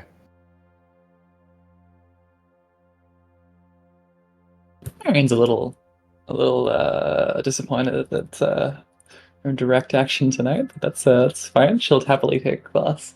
Marion, how did you go on your insight check, I will ask? That was I think that was a. What? Let me just roll it again. What was the So go intelligence? make a intelligence or wits plus insight. 5.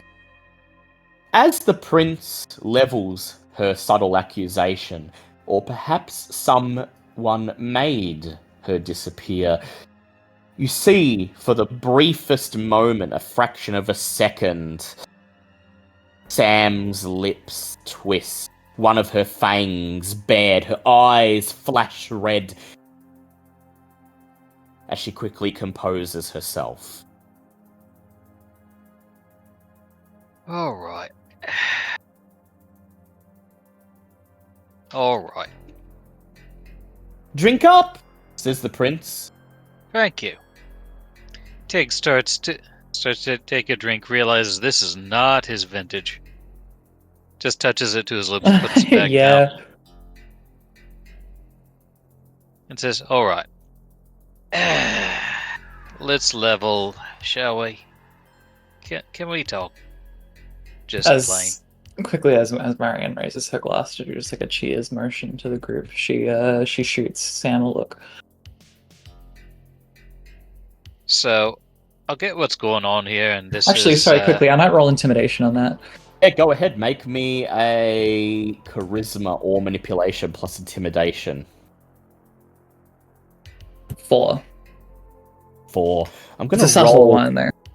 I'm gonna roll for Sam. Sam meets your gaze. Her face neutral. Her gaze firm.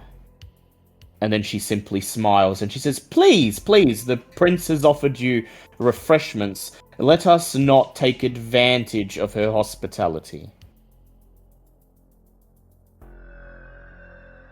Go on, Tig. I guess I'm saying that... Can we cut to the chase? You got something on him, so he's going to have to do what you want. You might have something on her, so she has to do it to look good. Can we cut ahead to what you got on the rest of us to make us fall into line? carrot or stick or whatever, and then we can figure out how we're going to do it and what we're going to ask for in repayment if there's any carrots to be had here. Oh, please, says Prince Aveline. This is not what you think it is. I'm not trying to strong-arm or blackmail any of you. This He was is just you aren't. He was. Pointed the Banduiki. He blackmailed him, Roddy. I was just saying it. Tig. Sorry.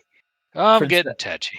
Prince Aveline just smiles, her serene smile, and she says, Ahmed was simply making good on a boon that he was owed, that was arranged 21 years ago now when Wolf was a fledgling. The rest of you I've called here because I understand that, well, you all understand the seriousness of a lupine rampaging through our domain, and I'm going to be upfront. I really need the assistance of people who are capable. It happens that there are suspicions, questions being leveled at Samantha Stokes currently, but none of that reflects on you, let's be clear. All right. So, all right. That's fine. That's fair. And so you're asking for favors. Got it. Please, your refreshments, she says, smiling.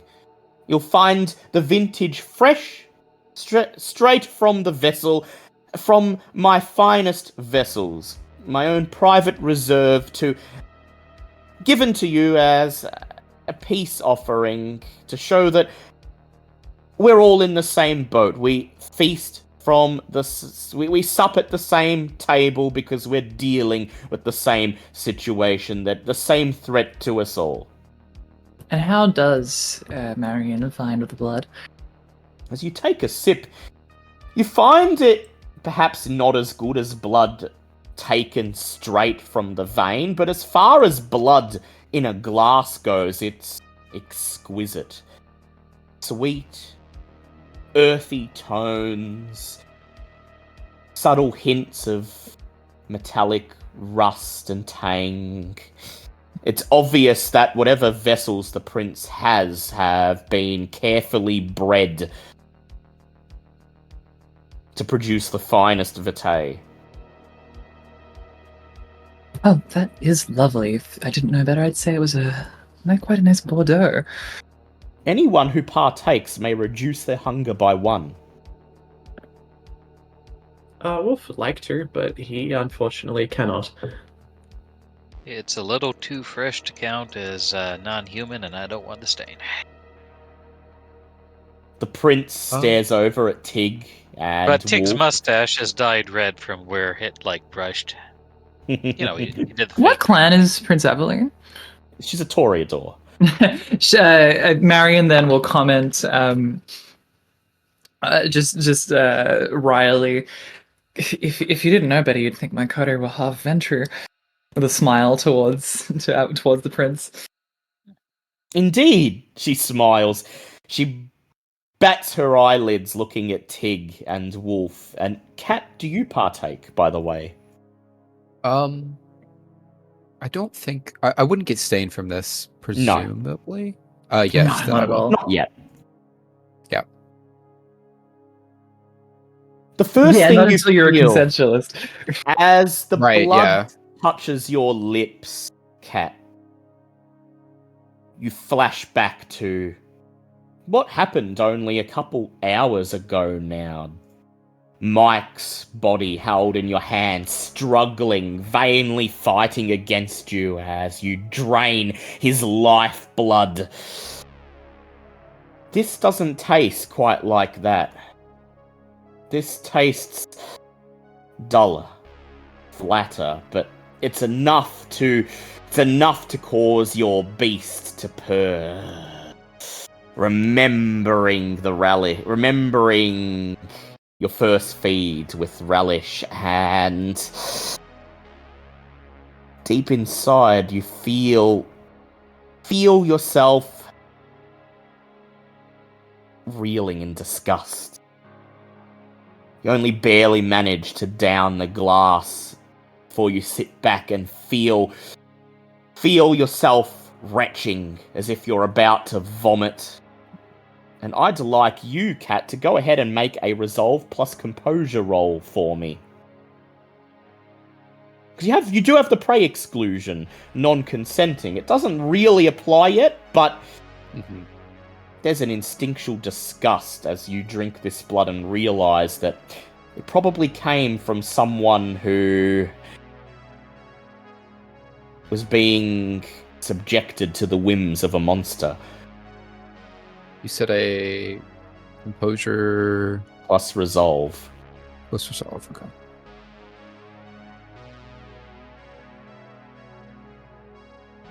Success 3. Success 3. You sit there clutching your body, wrapping your arms around your torso, and that sense of disgust. You push it back to the pit of your stomach and do your best, expend every ounce of willpower you have to keep it there and somehow keep the blood down. Tig, I'd like you to go ahead and make me a charisma or resolve plus subterfuge check to stain your moustache and beard with the blood without drinking any of it. Sure. Subterfuge. Hey, I've got a dot in that. Holy crap. Does he? Huh. Yeah. Just think Elaine asking, Tig, have you been out drinking again? No. 3 successes. 3 No. successes. You raise the glass to your mouth, make a loud slurping sound, and when you lower the glass, the tips of your moustache and beard are tinged red with the blood. Mmm, good nosh, love, you say loudly as you slam the glass back on the table. It seems to satisfy the prince. She gives you a grateful smile. Wolf. Oh, first, Bouncer, are you partaking? Yeah, she will. Yeah. Unless I start getting some sort of instinctual prey exclusion thing triggering, but... Well, I don't believe you have a prey exclusion. So, you just take a sip, and you've drank blood like this before. Mm. The Baron has vessels of his own. It just tastes like... It's the good wine from the top shelf that you get out when you want to impress the guests. You reduce your hunger to 1. Wolf, though. She sees you hesitating, Wolf. She smiles a broad smile and she says, Please, please, drink up. Murdoch went to all the trouble to procure it from the vessels just for you. Wolf kind of plays with the glass and like tilts it around, looking from person to person and back to the prince. And then he slides it forward and says, No disrespect, my prince, but there is a certain incompatibility. I wasn't The aware gesture is you very were- much appreciated. I thought you were a Ventru. I thought you were a Banu Hakim, not a Ventru, she says. Please, you wouldn't be taking my hospitality for granted after I've gone to so much trouble, she says, smiling. And I would like you, Wolf, to go ahead and make me a composure plus wits roll. She's doing the thing. Composure plus wits? Composure plus wits. She's doing the thing.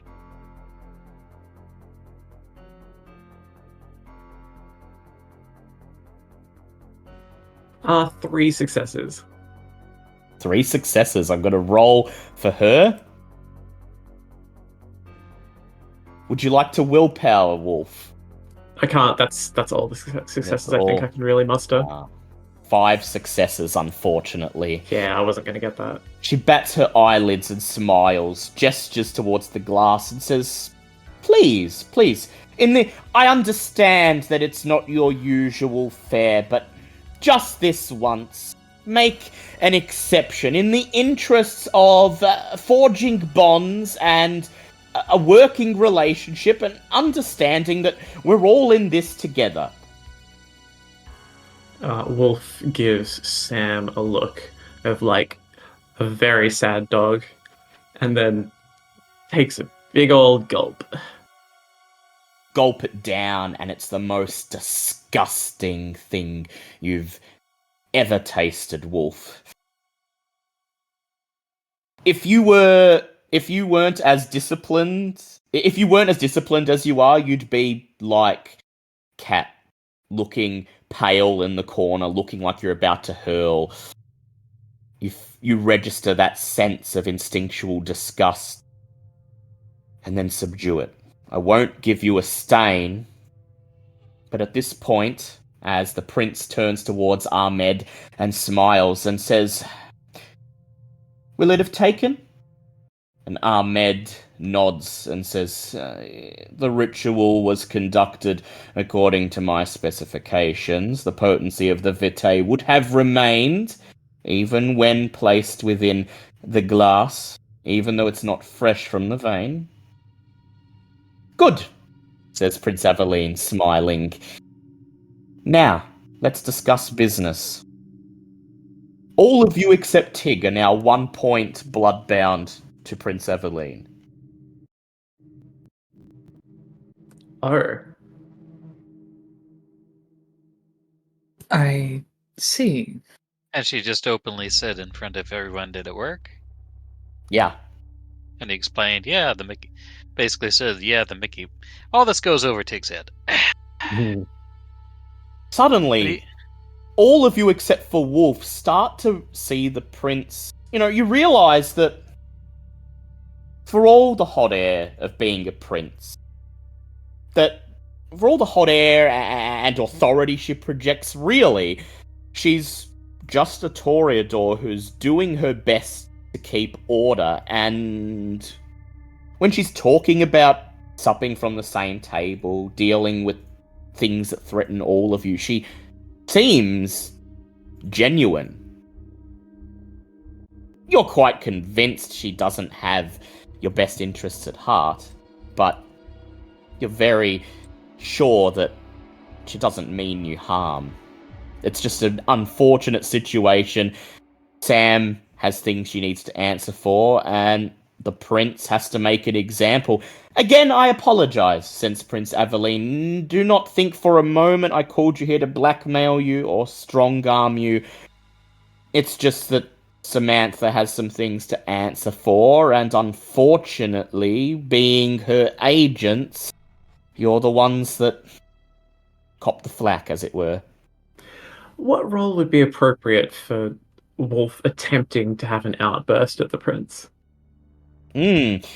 Well, you're a 1 point blood bonded at the moment. Let me just check the blood bond. I think that's only a die. Yeah, it's only a single die, I believe. Blood bond system. One success. Yeah. Gains a blood bond system. Let me just check. So I have to see what you... yes, you must roll a resolve plus intelligence versus the bond strength to speak against her. Resolve plus intelligence? Yes, you only need 1 success, though. The bond is only 1. Oh, well, there we go. 2. Fantastic. Mm. Wolf slams one hand down on the table and grabs the glass with the other, throwing it into the center of the table, splashing it everywhere, and declares, "I will not be bandied around and traded like a baseball card." The prince, to her credit, doesn't immediately demand you pay for your indiscretion. Instead, she exchanges a glance, first with Sam, then with Ahmed. And then she smiles at you and she says, "I understand your frustrations, Wolf. I remember what it was like being a neonate, being a pawn in the schemes of others. But I assure you, no one seeks to force you to do anything against your own interests tonight. We are asking from the bottom of our hearts that you, who have proven your skill, proven your ability to contribute to the cause, lend your assistance, and Wolf, I'd like you to go ahead and make a manipulation intimidation check, just incidentally for me. That's only 2. I will not discipline you for your outburst, says Prince Aveline. I understand that perhaps Samantha has not been very forthcoming in her dealings with you, and I should not blame you for that. But, to be frank, after refusing my hospitality, after destroying my property, and declaring to your own prince that she may not ask you kindly to render your services, I will say that if you wish to be able to walk in Camarilla territory, in this city, unmolested again, you will take your seat, hold your tongue, and do as you are told. Well, Wolf does, because he knows how to play the long game. Let's And keep getting this. that out helped. Let's keep this civil. We're all blokes here, and Sheila's, I suppose. Yes, Listen, very much so. I'll get what's going to happen here. You're going to send us out there to deal with that lupine problem. Which, okay, I'll do that. But it's a thing that means that people who go out there might not come back. And that's why you're sending us instead of going yourself. Then you got other business, I understand. Camarilla stuff. All very important. All capable in With your that in mind, own way, she says. You and Bouncer have faced lupines before. You are a gangrel. You have expertise in this. The rest of you, right, and that's why. Mitchell here says that he's seen you do wondrous things. Mm-hmm. Which is why I'm going to do what Bunyip says we should have done back when he was in the Camarilla and asked to get paid for his services. So let's see. You're letting Sam off the hook, okay. Wolf doesn't get shanked in the dark or whatever, okay. But I count 1, 2, 3, 4 other people in this room. So what are you going to do for us? If it ain't the stick, it's going to be a carrot. What are you offering? The prince smiles. I was going to say quickly, you'll notice that Marion is oddly silent throughout all this. Yeah. Mm. The prince smiles, a broad smile. And then she points at Kat, and she says, "Young one, how long have you been of the blood?"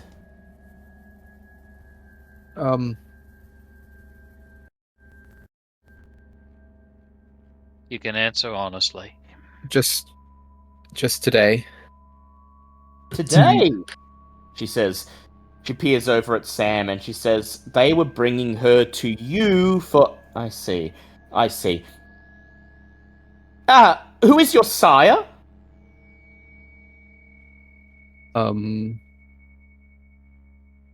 Do I know this? You have... Well, you know that woman in the alleyway did something to you, but you have no idea who she is. Right. Okay. Marion would pipe up here.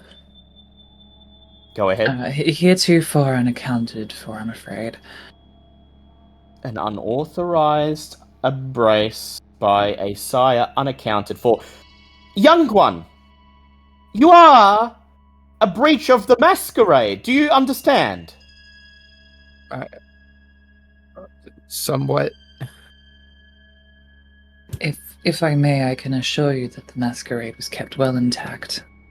I'm sure I would trust I would expect nothing more of Samantha Stokes' envoys, but let the young one answer for herself. Apologies, my prince. Young one, Yes. you must see how it is from my position. Things in this city are tense. You've come at a very bad time. The two groups of kindred within this city are at each other's throats. It threatens to boil over at any moment into open war. Hunters are running amok, doing their very best to interrupt our very existence. And there are rules in this city that when someone is embraced, brought into the fold, that they are properly educated, that they are presented to me, and that, if possible, their embrace is prearranged and given my permission. So, young one, I will ask you, in your own words, why you believe that I should allow you to leave this room tonight in one piece.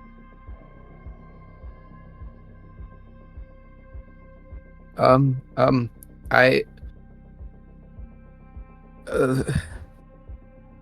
listen. This is all new to me. I don't know what's going on. I'll do what I need to. I'll figure out. I can whatever I need to. I don't know what else to do. This is just happened to me tonight. It's your first night, I understand. It's a traumatic experience. Have you fed? Yes. Did you kill? Yes. Oh. Pray tell, why should I let a monster loose on the city?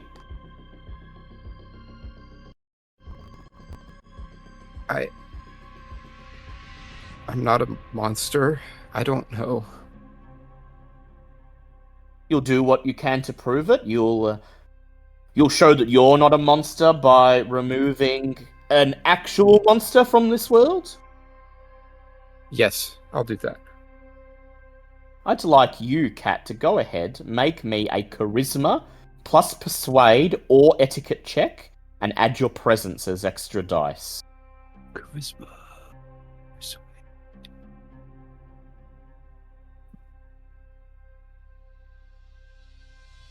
Okay.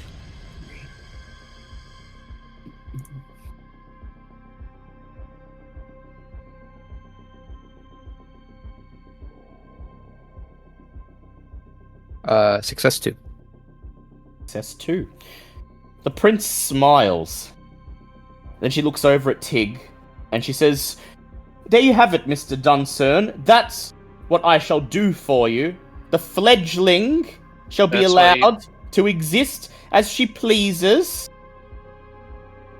Tig folds his arms. Bringing her in was my job. As far as I'm Job. concerned, she does her work, then that takes care of her. But that still leaves Bouncer, me, and Marion. I presume you can discuss what you want to do for Marion at a later date with Hecata, because she's Oh, close to the family. no such No? thing will be necessary. Okay, Hecata are doing it for free. Bouncer, you want anything?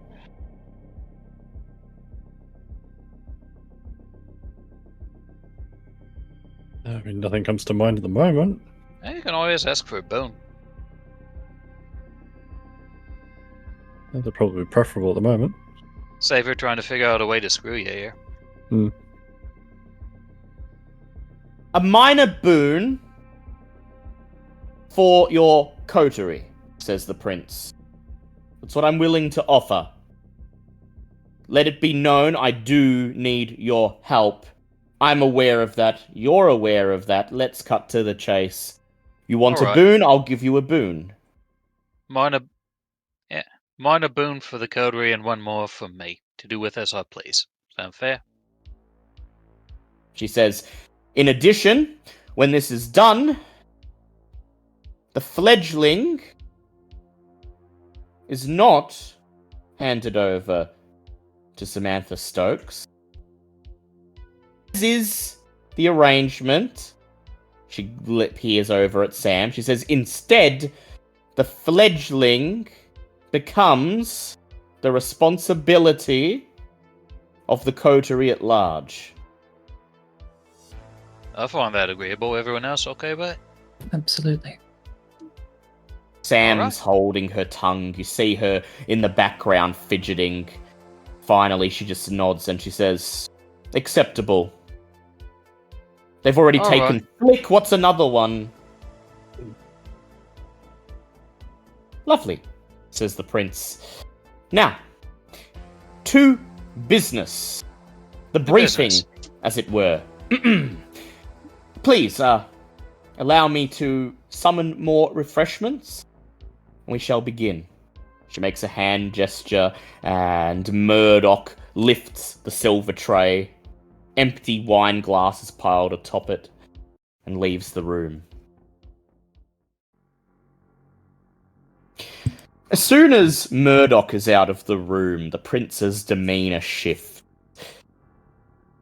Her faux, condescending kindness fades away, and she's instantly businesslike, to the point, formal. Our contacts in the police department have made us aware of a number of deaths in our territory caused by what appears to be a wild animal. In order to not alarm the public and to avoid hunters being drawn to it, our contacts have been instructed to keep the findings quiet. The only people who know are right here in this room, except for the sheriff. The kindred of the Cam, at large in general, are not aware of what's going on. The deaths were very obviously supernatural in nature, and indeed, a patch of fur was found on the scene of one of the crimes. Aside from that, there are no other leads. We suspected it to be a lupine, obviously, because of the fur. Neither is good for the community, whether it's a lupine or a rogue anarch or a white frenzying. We want it settled quickly. Nadine here, Nadine nods with a flourish, worked the spirit's touch over the patch of fur and determined that whoever or whatever is conducting the murders is hiding at Latrobe Mall. It's an old mall down south on the edge of Germantown. Right at the very edge of our territory. Very popular, very profitable establishment in the 90s and early 2000s, but it's been languishing and is currently undergoing a seemingly endless process of renovation. It doesn't make a lot of business. There's barely anyone there except for the construction crews, and at night, nobody at all, except for maybe a security guard. It's the perfect place for our killer to hide. Nadine also determined, through her spirit's touch, that the killer, the owner of the scrap of fur we found, was in considerable bloodlust when conducting their acts. Almost as if they were frenzying, fighting against something forcing them to engage in their bestial nature. So your job, as it were, is simple. We've already traced it to its hideout. You are to go to Latrobe Mall, investigate the mall, See if you can find any signs of this lupine or this white or whatever it is causing these murders. I don't advise engaging it directly if you find it. Rather, at this stage, I want you to confirm that it's there. Gather any clues you can. And from that point, I will confer with the sheriff and we will discuss what to do next. Whether that means an all-out assault or calling in favors from another domain. As loath as I am to resort to that. The important thing is that as you investigate this, you do not reveal the subject of your investigation to anyone else, least of all the Anarchs. Understood? Understood. Yes, my prince. Good. Sam speaks highly of you. Mitchell said he's seen you do wondrous things. Let's see if the fuss was justified. She smiles and claps her hands. You are dismissed. Enjoy the rest of your night, and best of luck. Obviously, there is no time limit, but I would advise you attend to this and begin your investigations as soon as possible before the thing takes more lives. The Masquerade is strained every minute you leave this unresolved. At hearing the phrase illuminated before more lives are taken, Wolf has a newfound desire to participate. And the prince notices, and so does Ahmed. They both nod in Wolf's direction, and Ahmed says, "Good. Sense of purpose, sense of duty. Some parts of the blood, it seems, cannot be suppressed even with fastidious use of mental disciplines." He glares at Sam. She glares back, says nothing. Then she addresses the coterie. "Well, you have your orders from the prince. I know this isn't what we normally do, but we don't seem to have a choice. So do the best you can and be careful. If you need any help, reach out to me and I'll do what I can." And then she turns to Kat and she says, "You, fledgling. Katrina, was it? That's right. I'm Samantha Stokes. Under normal circumstances, I would be training you, helping you come to terms with what has happened to you. Unfortunately, you've been thrown into a trial by fire instead. So do as the others tell you to. And remember, even when you feel like a monster, there are even worse monsters."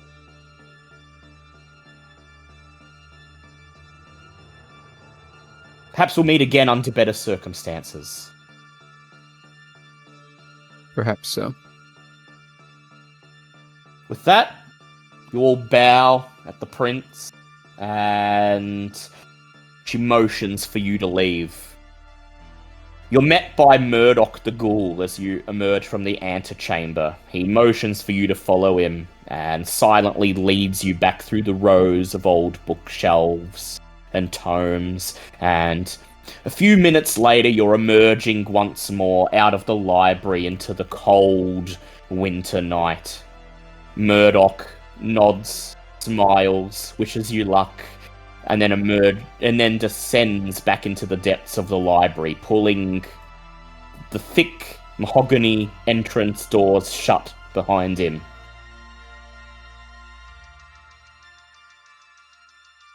Right. Flick, maybe you better stay with Auntie Nadine for this one. Flick looks over at Marion as if asking for permission. She nods and then she shoots Nadine a very serious look. Yeah, Nadine's standing in the doorway with a smile on her face, a smile that broadens as Flick peers over to her. And Flick says, "Yay! She's gonna show me that movie!" You have a I'm good gonna time need now, Subwoofer sweetie. back, though. Don't forget He's to got work bring to do. Don't forget to bring numbers along too, honey, says Nadine as she shoots Marion a subtle glare. You watch as Flick rushes to Nadine and holds out her hand. Nadine immediately takes it. The two exchange a look and disappear into the darkness.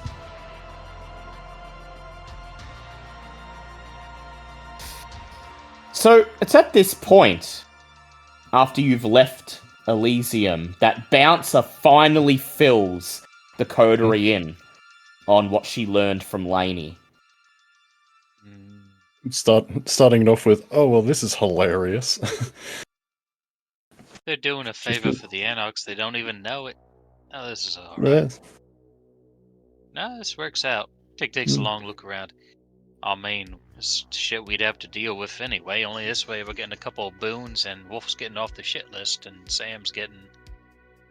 Did Sam come with us? No, she remained inside. Evidently, the prince has more words to exchange with her. So Sam so the prince is saying that Sam might have done something to Val, if I heard that right.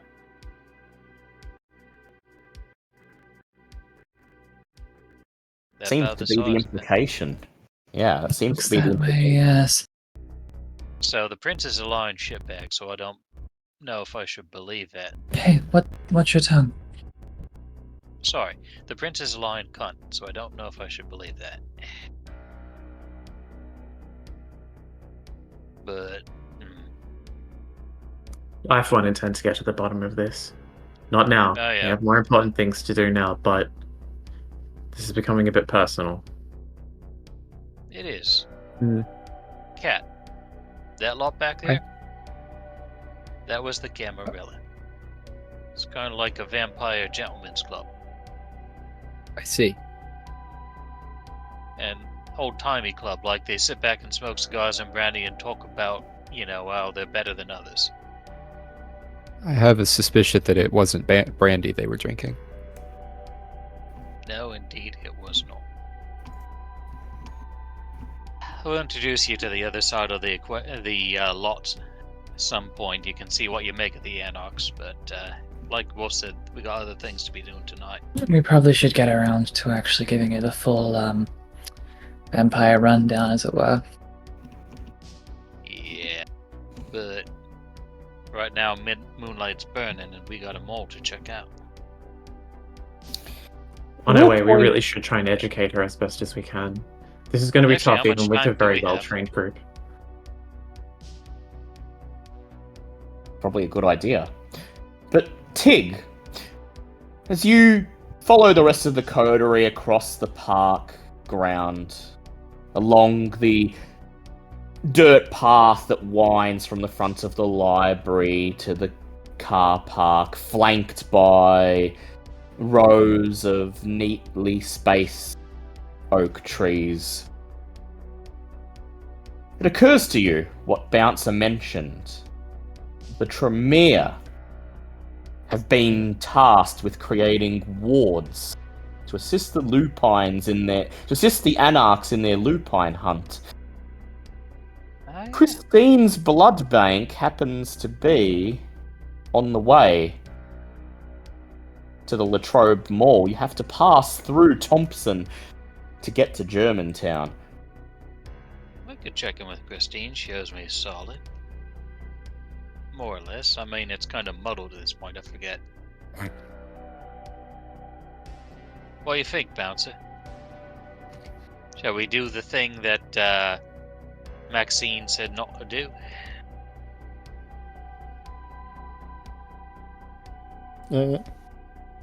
I would just make a slight amendment to that. Would have been like the one thing she didn't say was who she got the info from. Just that she got it from like a contact. Like Yeah, she wouldn't have said she got it from Lainey. Just that she tapped her Anarch contacts and found out that the Tremere have been brought in.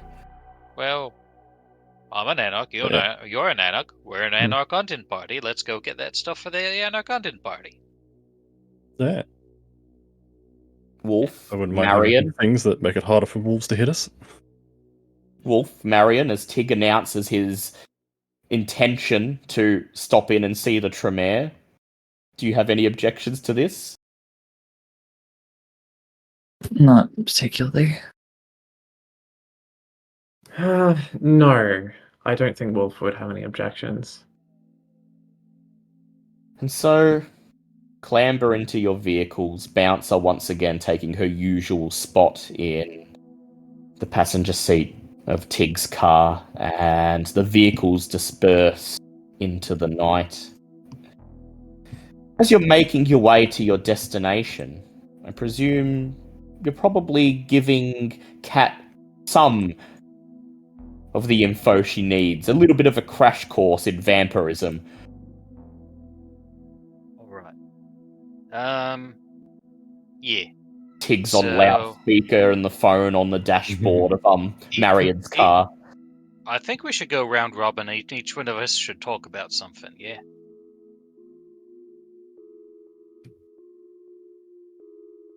That way So, Okay. like each of us gives what we think is most important right now. Or what's most important, period, yeah? Because there's a lot and we could each cover a bit, yeah? In that case, you should inform her about werewolves very specifically.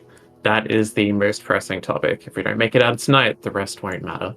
Alright, well, I was going to tell about something else, but I'll fold it into werewolves, so... Let's get to werewolves in a moment. That's a little specialized. Alright. Sweetheart, I imagine you're aware now that you have a range of abilities afforded to you that you once did not. I have noticed that, yeah. Those are what we call disciplines. As such, they can be trained and honed. Do you know what exactly you are capable of? Have you? I was doing something with like the way I looked, I think, earlier. Yes, I believe that one's called presence, according to some. Look, does anyone here have that ability? Bouncer does. Not to the same degree, but it sounds like it. Could you fill her in on the basics, maybe? I don't know the specifics of her side, but I mean,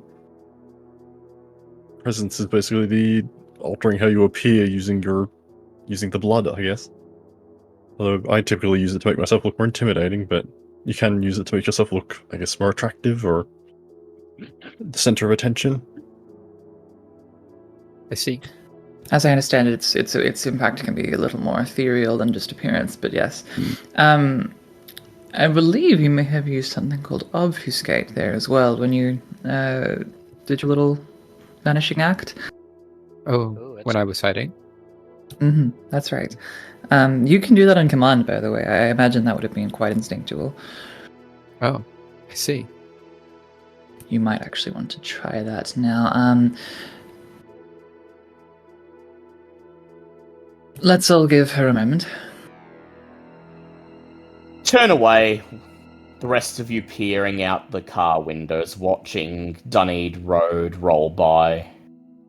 And if you'd like to test your abilities, Kat, you can go ahead and make a rouse check. Yeah, I will do that.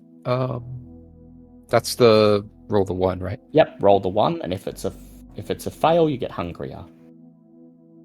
Success. Success.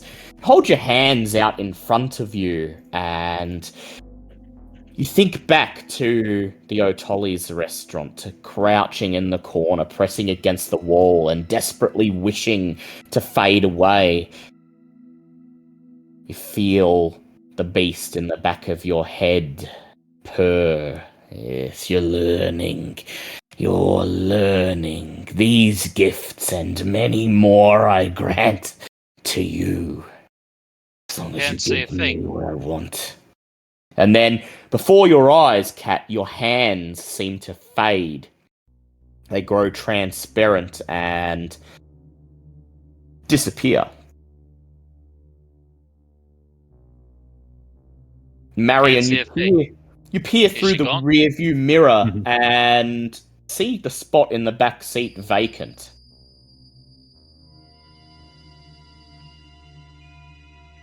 There you go.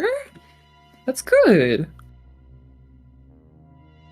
Now, I think you'll likely find that using those can make you quite hungry. So keep an eye on that, okay? Okay. Did you get Okay. hungrier?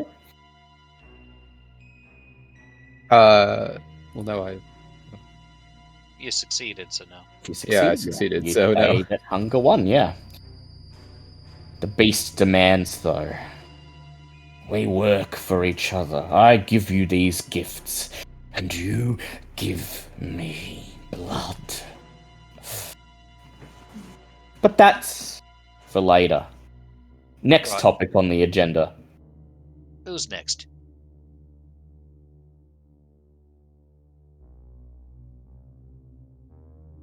But what do you want me to Answer say? I mean, you could tell her how to use the blood for other things, like healing or making yourself smarter or stronger.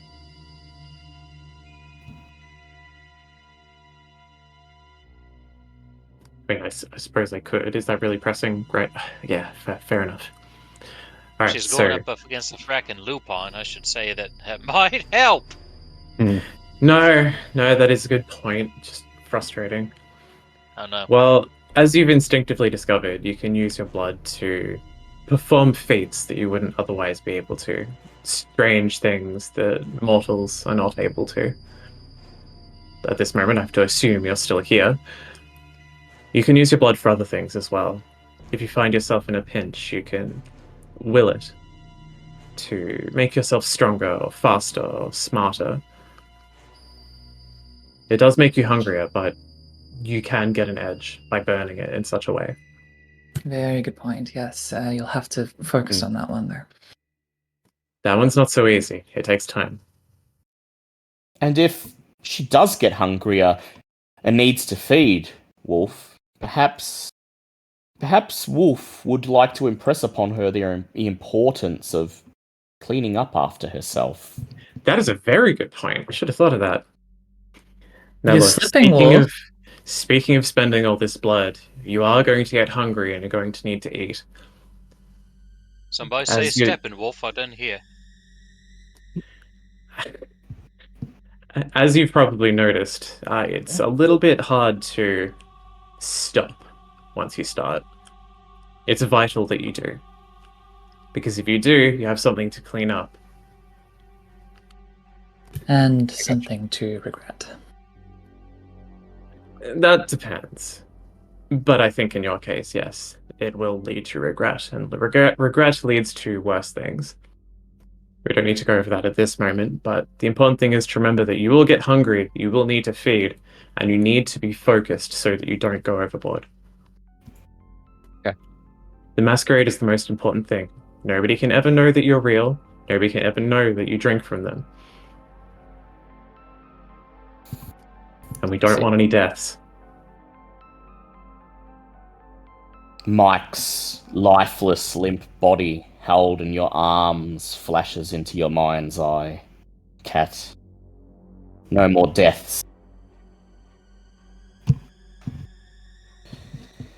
Bouncer, your turn. Hmm? Got anything you wanted advice you want to give?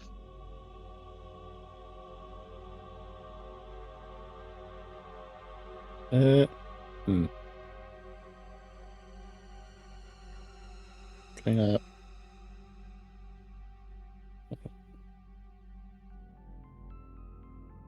Hmm.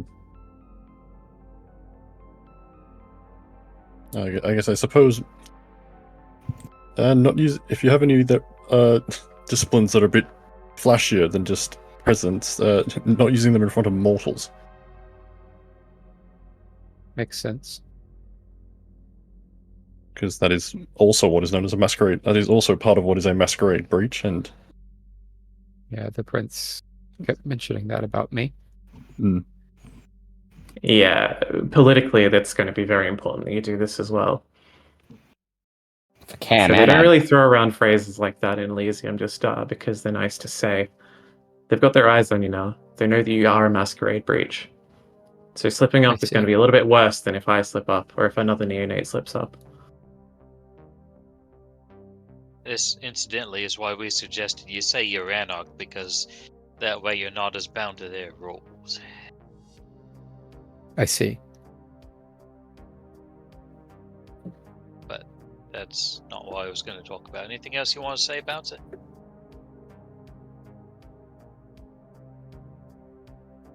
No? Yeah, nothing I can think of specifically at the moment, other than yeah. Alright, so, lupines.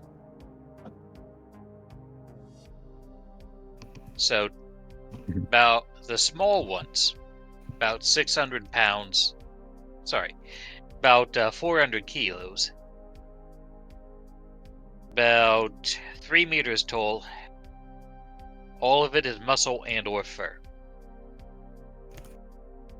They can look human till they change.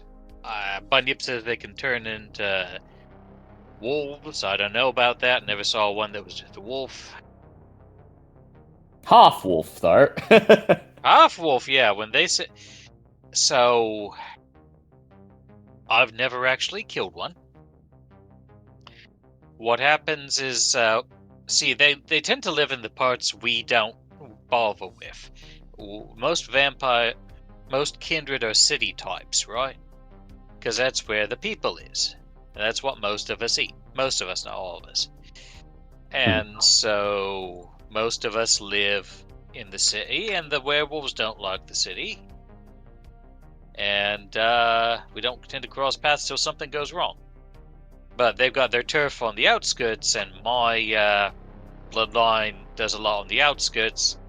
So usually we keeps to ourselves, but occasionally they get a bit pushy, or we wander into their turf by accident, or sometimes deliberately. Fucking Jerry. And then we have a bit of a bang up. And usually when that happens, the werewolf fights until they get banged up, or they take down a few of us and they're satisfied and they go away. This one though. This one, though, is a bit like that movie with what's his name about the ghost and the dimness. Yeah, this one's got a taste. If Flick were in the car, she'd probably pipe up and go, American Werewolf! That's what Nadine said. No, it was the Spectre and the Darkness, something like that. Anyway. Thing is, for this one, it's probably personal, because, I mean, werewolf means half man, half wolf, yeah? So it's probably the man part's got a bender on, I don't know, somebody fucked up and drank their cousin. Shit if I know. Usually how I handles them is, when I have to fight, is I grab about a dozen of my hounds and throw them at him and hold the line while others do the bunch, and usually I come back with about not so many hounds. See. Yeah. But they have killed kindred. They are very good at killing kindred. They're really good at killing everything. They're not quite the Incredible Hulk. They're more like, what's his name? Wolverine, yeah. Or Sabretooth. I gotcha. So Yeah. we're going into the thick of it then. Well, we're not supposed to fight. But it's gonna be tricky. Statistically, even a coterie of our size isn't going to make it.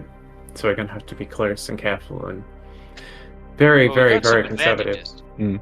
You're sneaky, and Marion has a ghost on speed dial.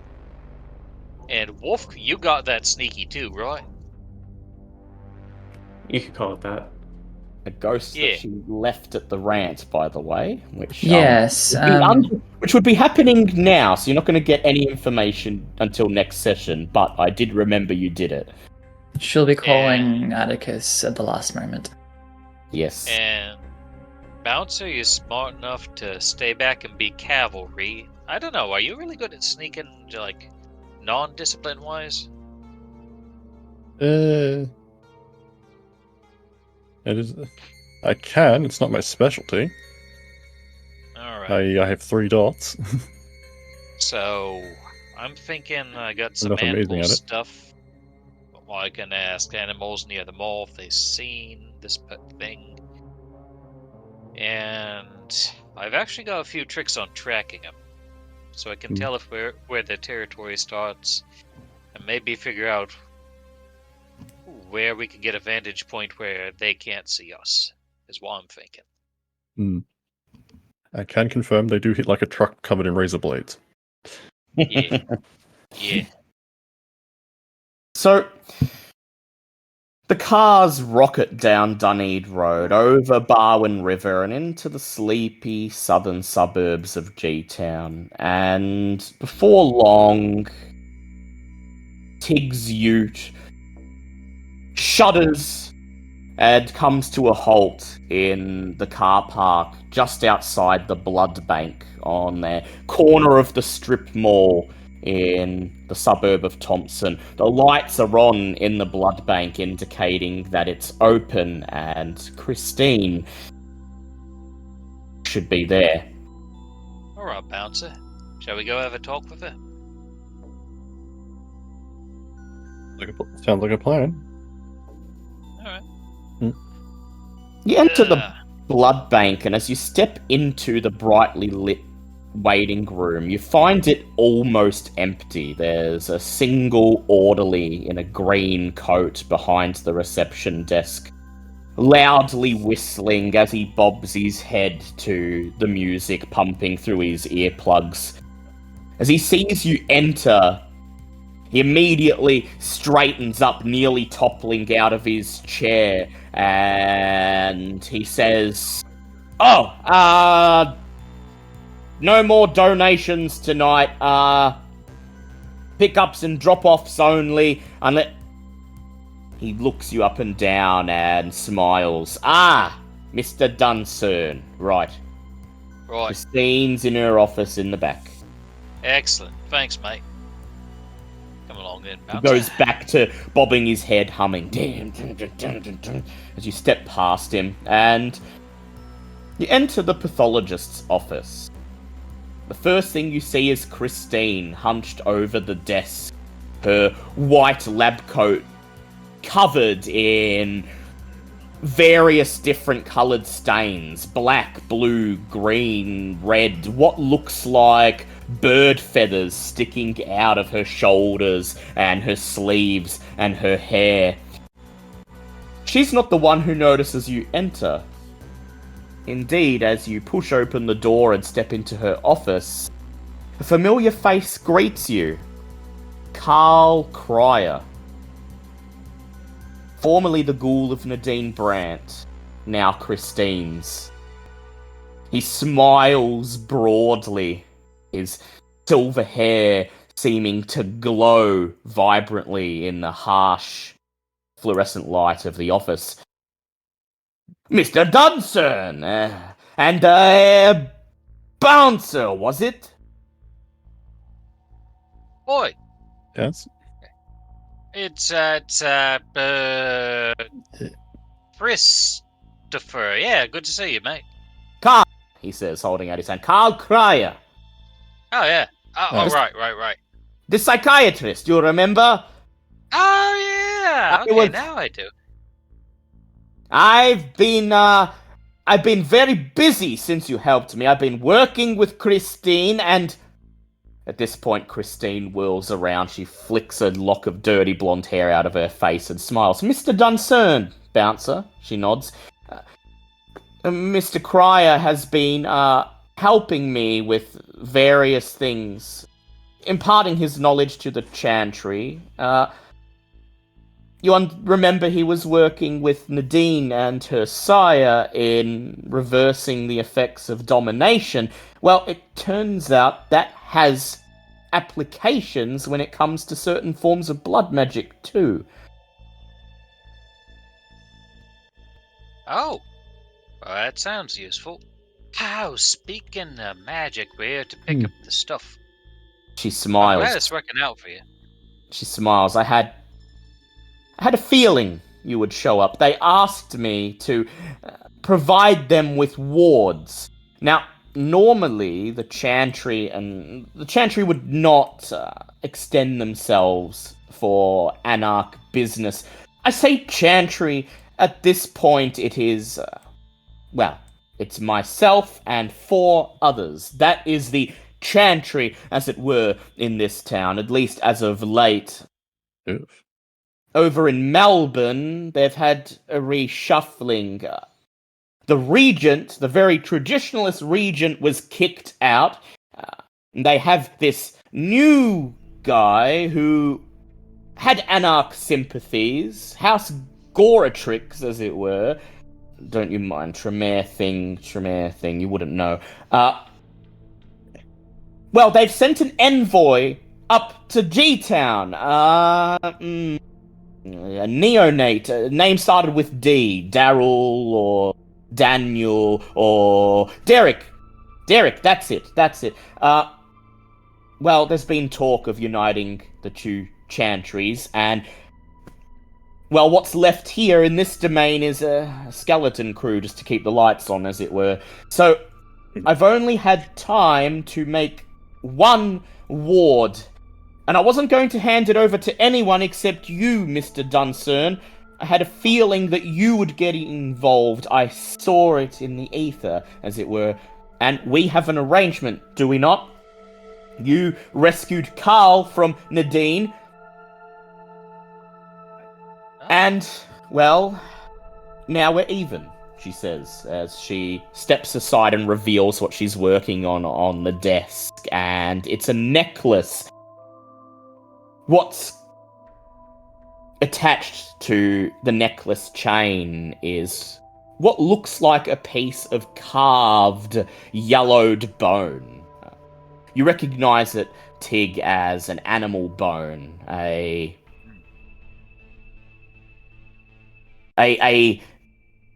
Canine kind of animal, yeah. canine.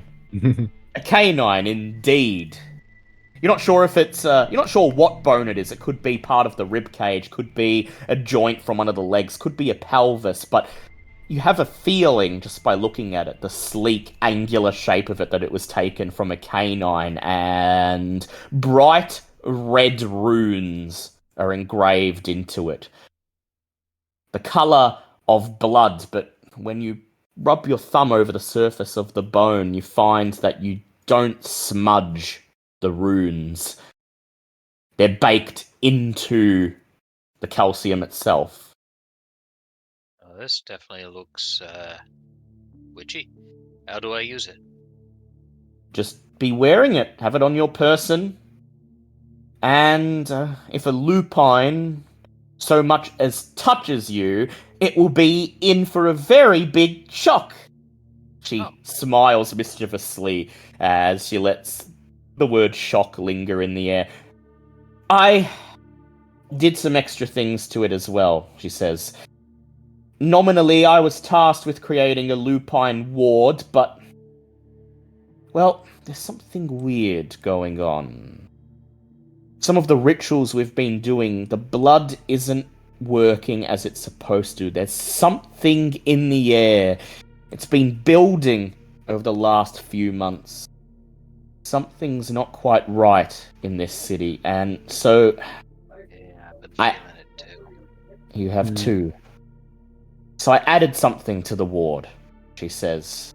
It should protect you from... Well, it should protect you from other things too, just in case. Now, I'm not quite sure what those other things are, she says, smiling nervously.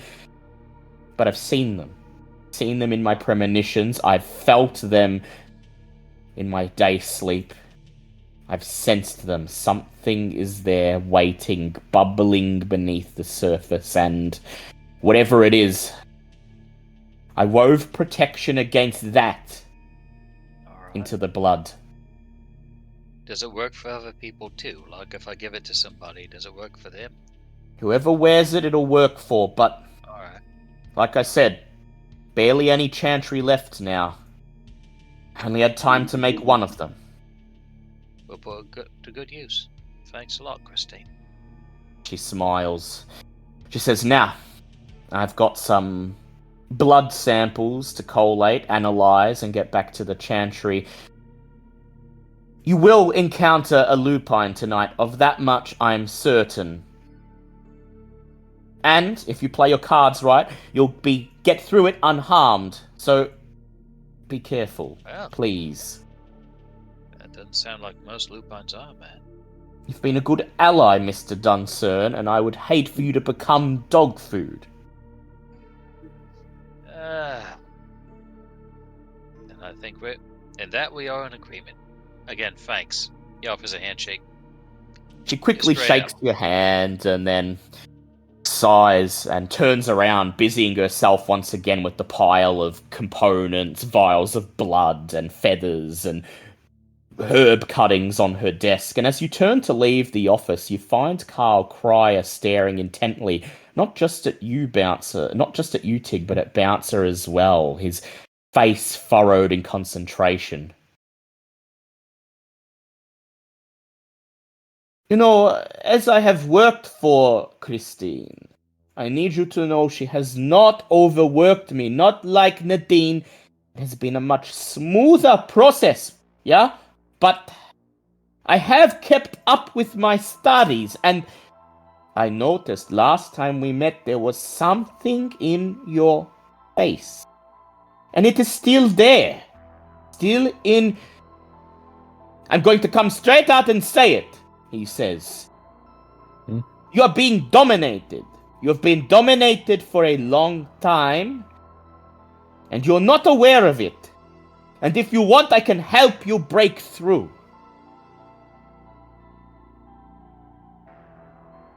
Good. I'm fine with that. If somebody's getting in my head, I don't want that. But maybe Yeah. is now. Does it have to happen now though? Probably won't happen now, but he smiles. Do not worry. The work, as it were, is already done. I've planted the seed in your head, you see. He raises a finger. And now that seed will be nurtured, that seed of doubt will grow. And when the time comes, he snaps his finger. Voila! The shackles will be cast off, and the memories that you have forgotten will return.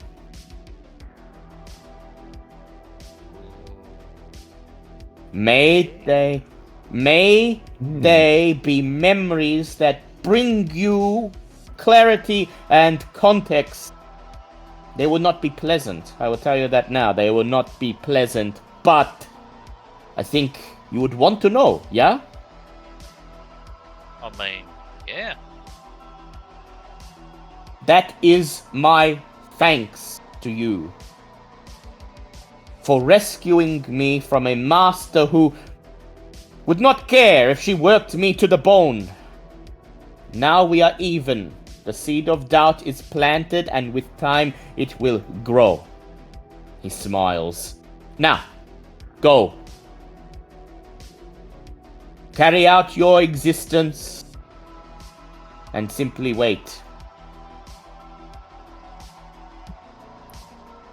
Well, thanks for telling us to do what we were gonna do anyway. Take care of yourself, Christopher.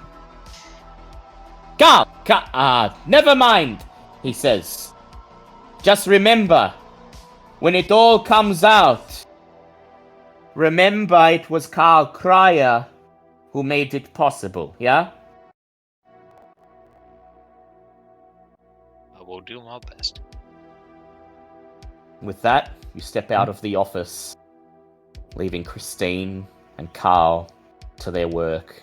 And we move to the final scene for this week's session. Your vehicles pull up in the vicinity of Latrobe Mall. Once upon a time, Latrobe Mall was the crown jewel of commerce in southern G-Town. You needed to buy something and they didn't have it at your local supermarket or at the local C-Mart or the Target, then you would go to Latrobe Mall. They would have it. There's not a shop they didn't have. They sold everything you could ever possibly want, and the food court and the attached arcade and the cinema were probably the only places where wayward teenagers could hang out during the day and entertain themselves while staying within the boundary of the law. But now, Latrobe Mall is a shadow of its former self. It's been under constant renovation for the last few years. Renovations that never seem to complete. Of the 40-odd businesses that once existed within the mall, only about 10 of them still operate. Half of those businesses are the food court. Nobody hangs out here anymore. And the council, try as they might, have been trying very, very hard to renew it, to restore some sense of relevancy and life to it, but it doesn't seem like that's ever going to happen. So as you pull up at the mall, you are greeted with chain link fences, construction equipment, all of it branded with the Pentex logo, and a clear line of sight of the partially deconstructed mall covered in a thick plastic tarp. You can see, as you make your way down Latrobe Way towards it, that there appear to be two entrances. The back entrance, in the midst of the construction site, blocked off by a chain link fence and a thick wire gate lined with spoils, with circles of barbed wire. And the main mall entrance at the front, attached to the parking lot. That one's not under construction, but there's a thick iron shutter pulled down over the entrances, absolutely blanketed in graffiti, and there are CCTV cameras watching every corner of the car park. As you approach, I'd like everyone to make a wits awareness check, please.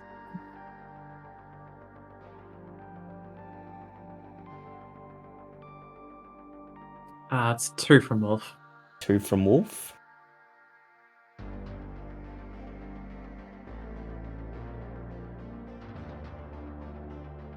How'd everyone else go?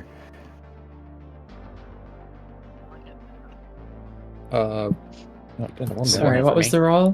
Wits awareness, please. That's 4 from Tig. 4 from Tig. 2 from Marion. 2 from Yeah, Marion. two from Bouncer. And Cat? 1.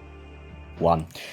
Yeah. So as your vehicles draw near to the mall, you see a flash of light in the distance and spy a golf cart moving away from the front entrance. It makes its way along the side of the lot that the mall stands on, lingers for a moment in front of the chain link fence and gate that walls off the back entrance, the construction yard, and then continues on. It's a lone security guard making his rounds, probably stationed somewhere off-site. Looks like he's doing patrols around the perimeter of the mall. You stop and wait. Seems to take 10 minutes for him to complete a patrol, and as soon as he completes one, he starts the next.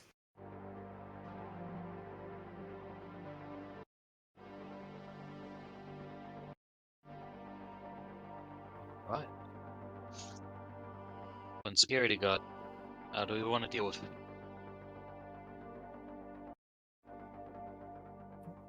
His routine seems very consistent. You Just- could probably just make yeah. use of that. Okay, so we Yeah. dodge him. All right. I tell you That guys means to buy leave in. the cars back here, leave the dogs back here, but that's fine. That's fine. Park your cars in a vacant lot at the end of the street. You give an order to your dogs, Tig, they whimper, hang their heads as they realise they're consigned to the tail of the ute tonight, and then you approach the mall on foot. As you do so, you see the telltale flash of light of the golf cart once again making its rounds. First past the front entrance, then around the site, past the back entrance in the construction yard, and then disappearing around the far end of the mall to repeat the cycle. Alright. Next thing to ask is which way to come in from. Because we want to dodge cameras too, yeah? Unless we got somebody dealing with those.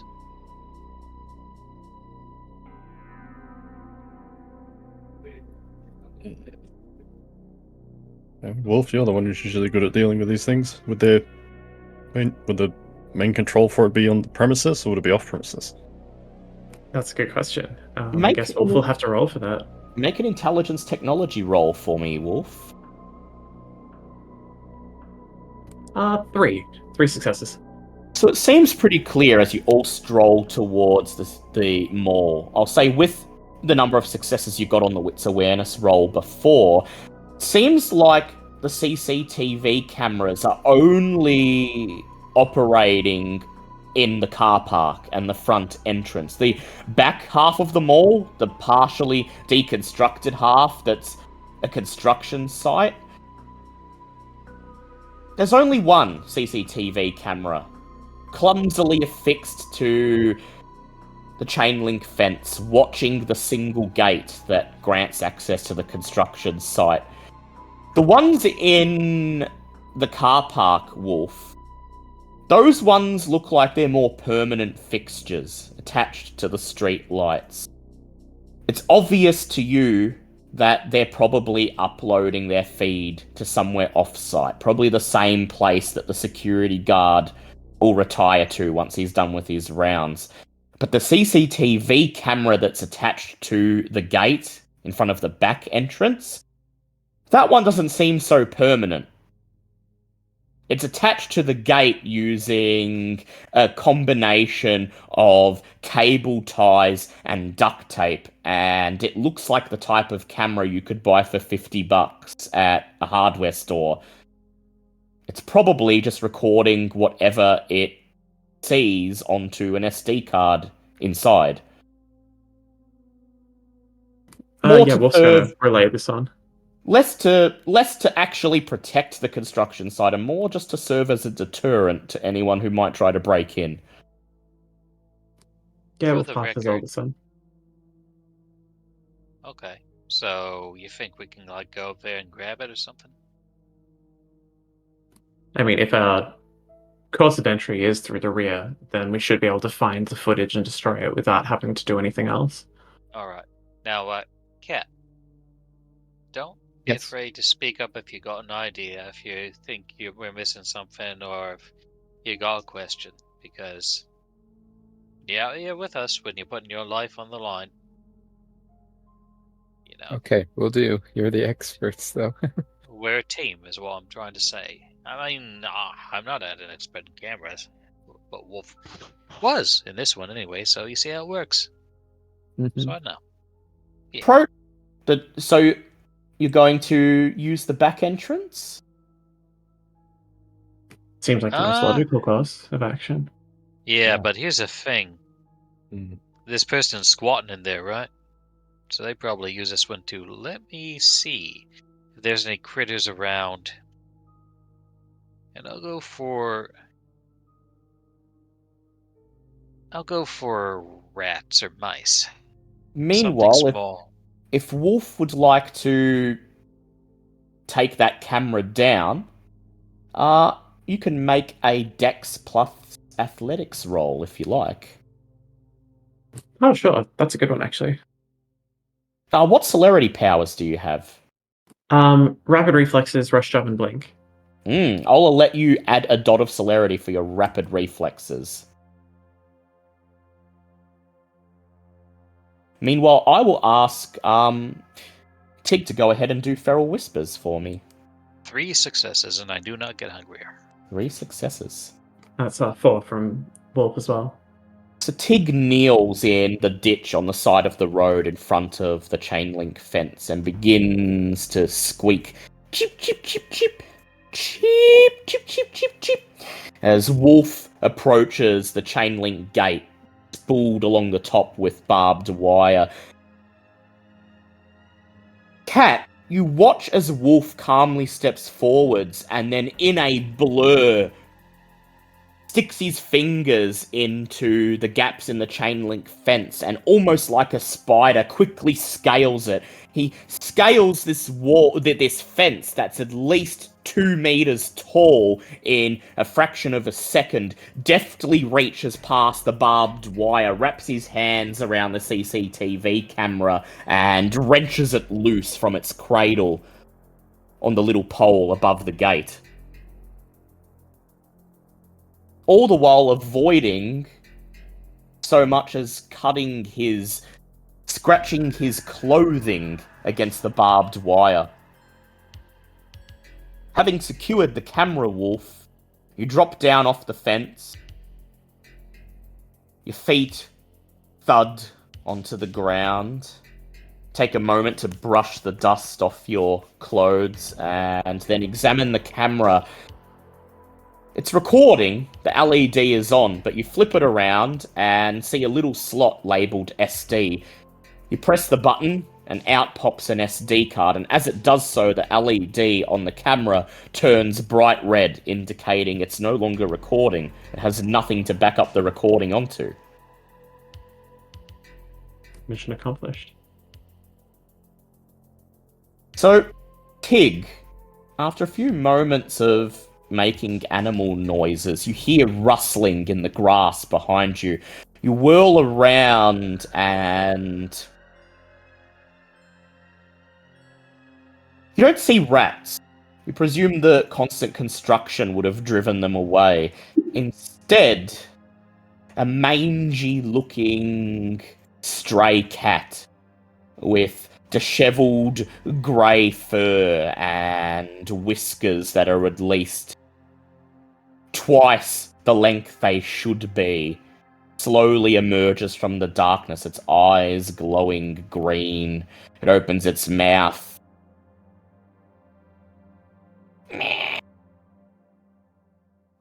Alright.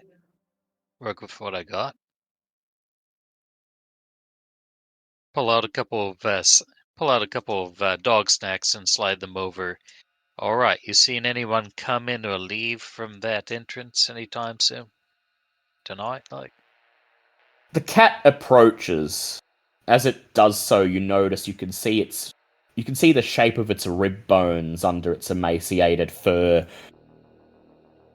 It nuzzles one of the dog treats with its nose and then looks away, holding its nose in the air, opens its mouth, demanding something else.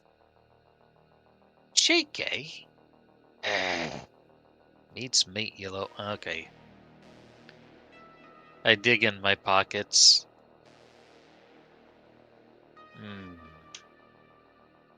What are the odds that Tig snagged some Otali's meat from the freezer for the dogs when he was back there? I'd say he probably could have. Yeah, okay. He finds a slightly soggy plastic wrap patty and wraps it in and slides it over. The cat sniffs it, then licks the surface of the patty, and then, looking up at you one more time to make sure you're not about to snatch it away, sinks its teeth into the mincemeat. It sits there chewing and swallows, and then it opens its mouth and meows once more. And it tells you It tells you hunting's been slim pickings lately. The construction's driven away most of the rats and the mice that infest the mall. And even the few that would normally remain have been driven away by something worse. A big dog, bigger than the cat's ever seen. It uses the back entrance as its means of entering and exiting the mall, and seems to be sheltering in an old clothing store, somewhere on the first floor. Not far from the entrance itself. The cat hesitates for a moment, and then it meows again. It peers into the darkness beyond the chain link fence and loudly hisses. And it tells you, but the dog is not the threat. The dog isn't what drove away the rats and the mice, and the dog isn't what has made this cat so hesitant to hunt in the construction site. There's something else. The cat doesn't know what it is, but it can feel it. Something unseen. Something that, whenever the cat draws near, fills it with an instinctual fear.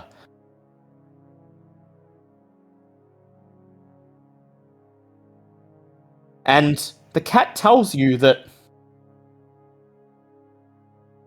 although the large dog had been sheltering in the mall for quite some time, recently, when the unseen thing arrived and its presence grew stronger and stronger, even the big dog seems to be scared of it, coming out of the mall less and less often, and when it did, it was almost as if it was forced to. The cat swallows the last chunk of O'Tolly's real beef patty, 100% Australian Angus beef.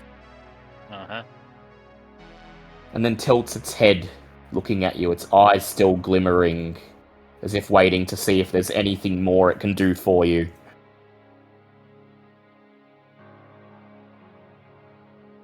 I can't think of any. Tig turns around and relays all of this.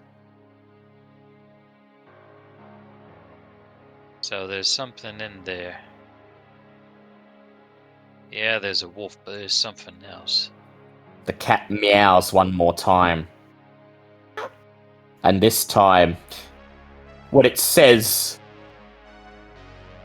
makes you groan inwardly. It tells you sometimes humans come to the mall too. They walk around, flash their flashlights, record things with their phones. Urban explorers. Some of them are friends with the security guard. And the cat saw them go in tonight, an hour ago.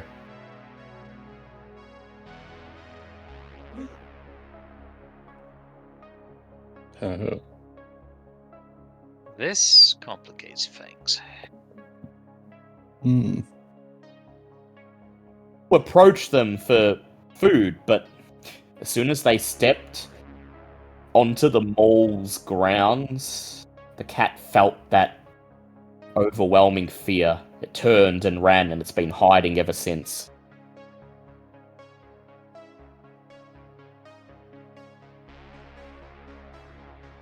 Alright.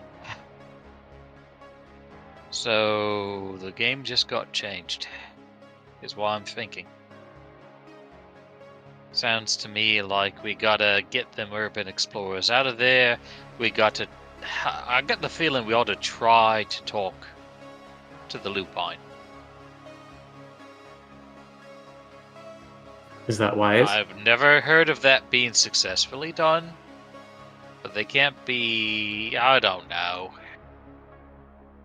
Somebody who's better talking than me might be able to do it. With a dot of occult, how much would Marion know about lupines? Go ahead, roll me an intelligence plus occult.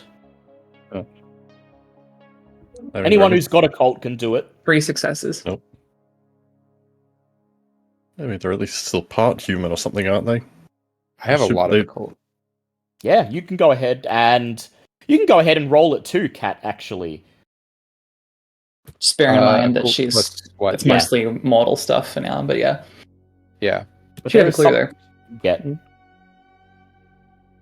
Occult and She what? didn't Or have just it. occult? Intelligence. Intelligence and occult. Cat would have an inkling about something like werewolves. Yeah. How much did you get? It's a 4 success. 4 successes, and you, Oh, wow. Marion. That's pretty good. 3. So, Marion, you've seen a lupine. You don't know a lot about them beyond what you've seen, but to you it seems very out of character that a lupine would be holing up in an old mall, venturing out to attack people at random. Nonetheless, knowing that this lupine is not doing what it would normally be doing, it's obvious to you if there are mortals in the mall tonight, they're in big danger. And Kat, until about an hour ago, you weren't even aware that werewolves were a real thing.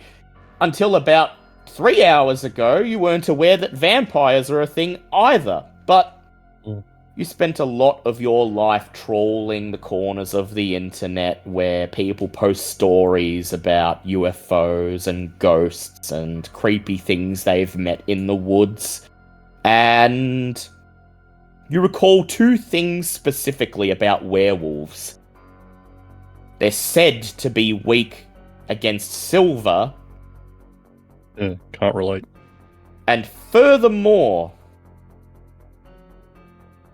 whenever you read about werewolf attacks, whenever you've read those stories online, they're incredibly violent, incredibly fast, incredibly frenzied, and if what you've heard tonight is true, that this werewolf is roaming around, attacking people, seemingly at random, then this werewolf in particular is not merely hunting. It's not just hunting prey and attacking them because it's hungry or bored. This wolf is... it's almost like it's infected with some kind of bloodlust. All the stories you've read, Kat, suggest that when werewolves attack people, it's because the people were in the wrong place at the wrong time. They stumbled into the wolf's lair, the wolf was hungry, and ripped them apart. It's very unusual that the werewolf is hunting people in the city on a semi-regular basis. Right, so out of character, this is clearly some Infernium shit going on. Most certainly. It's such bad news. The mangy cat gives out one more pained meow. And then it turns and darts away into the darkness, tail held up high in a question mark shape as it disappears.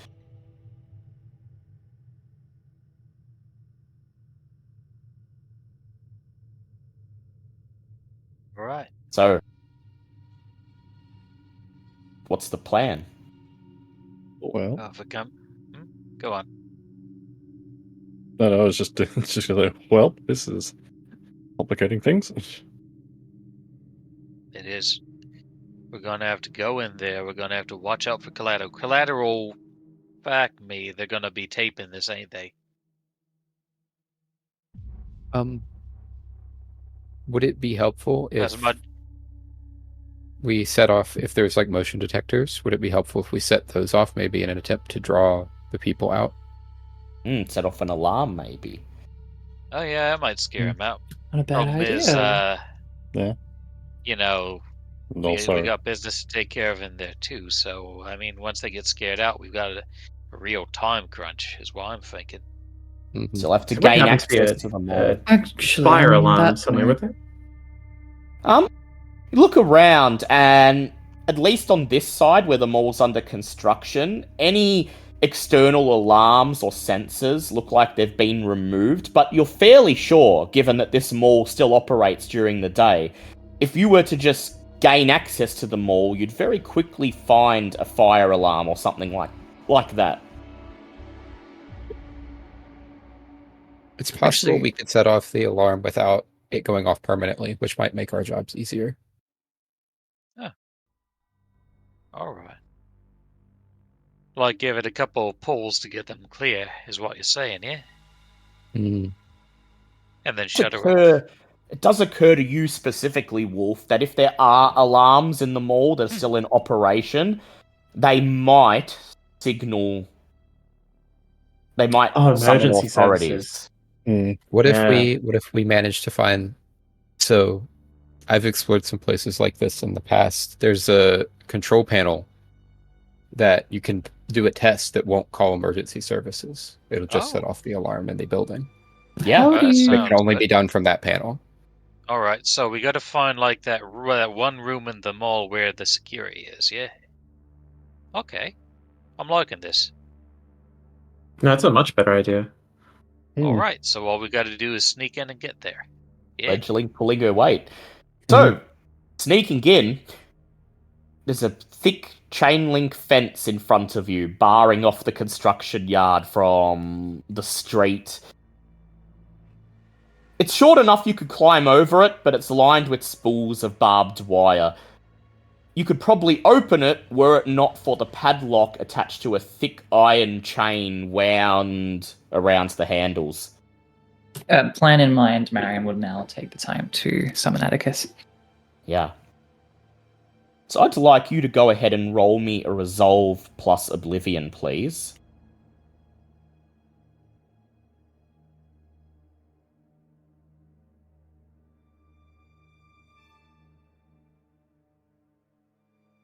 One.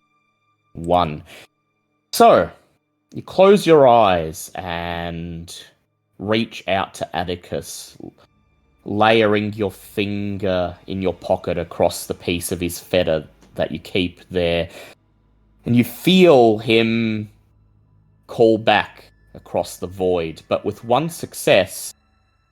It's going to take him a while to get here. He's been left at the rant, and there happens to be a lot actually going on at the rant, which I'll inform you about next session when he gets a chance to talk to you.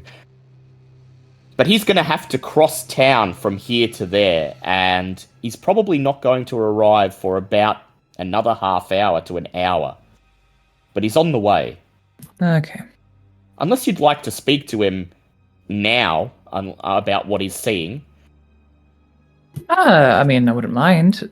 I'm surprised it takes that long to travel if it's via the Shadowlands. Well, normally it's not much of a problem, but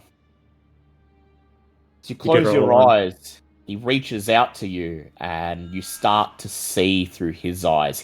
His thoughts become your thoughts as you see what he witnesses at the rant. The anarchs gathered, their voices a din, shouting, riling each other up. Bunyip up on the counter of the O'Tollies, raising his hand, shouting about the lupines, but that's not what Atticus is paying attention to. He's paying attention to another cacophony of voices, the screams and shouts and terrified pleas of the O'Tollies staff who were massacred earlier tonight. They want to move on to the Shadowlands, but they can't. The only way Atticus is able to maintain his form at all is because of his age. One by one, the raids that languish in the O'Tollies scream, and their minds and essence unravel into nothing, into oblivion, as something powerful, something incredibly evil festers underneath the O'Tollies, superimposing itself between the Skinlands and the Shadowlands. Oh, that's not good. Yeah, she's definitely going to tell him to pull out. as he pulls, as he exerts every ounce of willpower to free himself from his grasp. He lets out a scream, the first scream you've ever heard. Something that rattles you to the core, something you'd never expect this stoic, ancient Roman legionnaire to ever do, to ever vocalize fear in any way. As something unseen, something that in his eyes appears only as dense shadow, and nothing more, coalesces into the form of a giant hand and reaches out to grab him. He pulls himself away, and its voice lingers in your mind. Blood for Castoth. Souls for Castoth. Drink the chaos. Drink. Drink of the panic. Drink of the despair. Drink it all. You open your eyes, Marion, and your connection with Atticus is severed for now. She's going to keep mum about this for now, so as to not stress everyone out.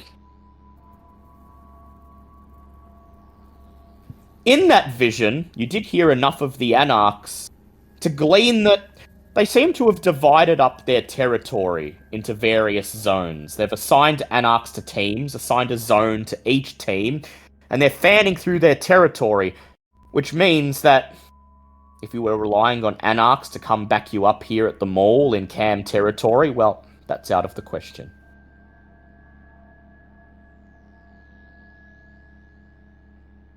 So, how would you guys like to get in? Scramble over the gate, break the lock?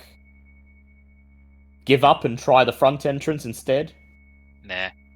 Anyone think they got a good shot at breaking through the gate? Or sneakily getting through it? Or are we going up and over? What is it? I mean, Wolf has a speciality in break-in. I'm sure he could get through the locks. There you go. Mm. Don't look like Locks and chains and crap. Alright, Wolf, go ahead. Make me a composure or dexterity plus larceny check.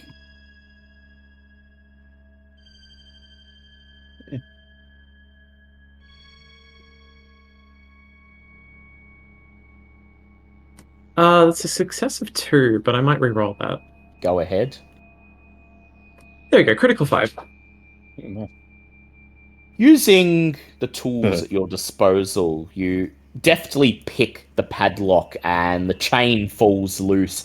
The gate immediately swings open, admitting you all to the construction yard. As you enter the construction yard, you find nothing particularly catches your eye. It's a sea of machinery, tools, tarps, but no sign of the werewolf living here, or even any sign of its passage. There's no tracks in the dirt and the mud. But as you walk across the construction yard, I'd like everyone to go ahead and make a wits awareness check for me again. As we do, Marion's just going to be saying, look, I have to admit, everyone, I'm more than a little out of my depth at the moment.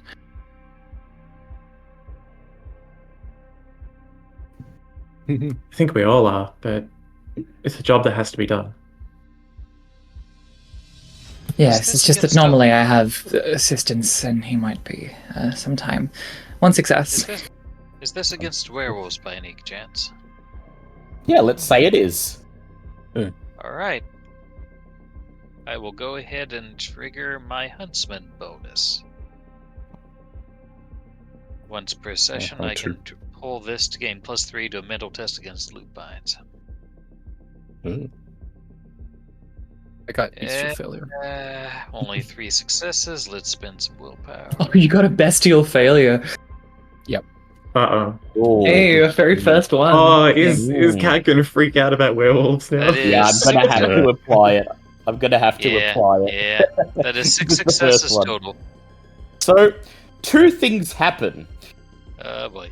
Cat and Tig, catch a flicker of movement in the corner of your eye. You whirl around facing the mall at the other end of the construction yard, and through one of the shopfront windows, you spy a shadowy figure moving within. The movement was so brief that it's hard to make out whether it's a person or a large creature. Either way, they're not using a flashlight. Obvious you aren't alone, and it's at this moment, Cat, seeing that figure, seeing that thing skulking in the darkness, that the full weight of what you're doing settles in.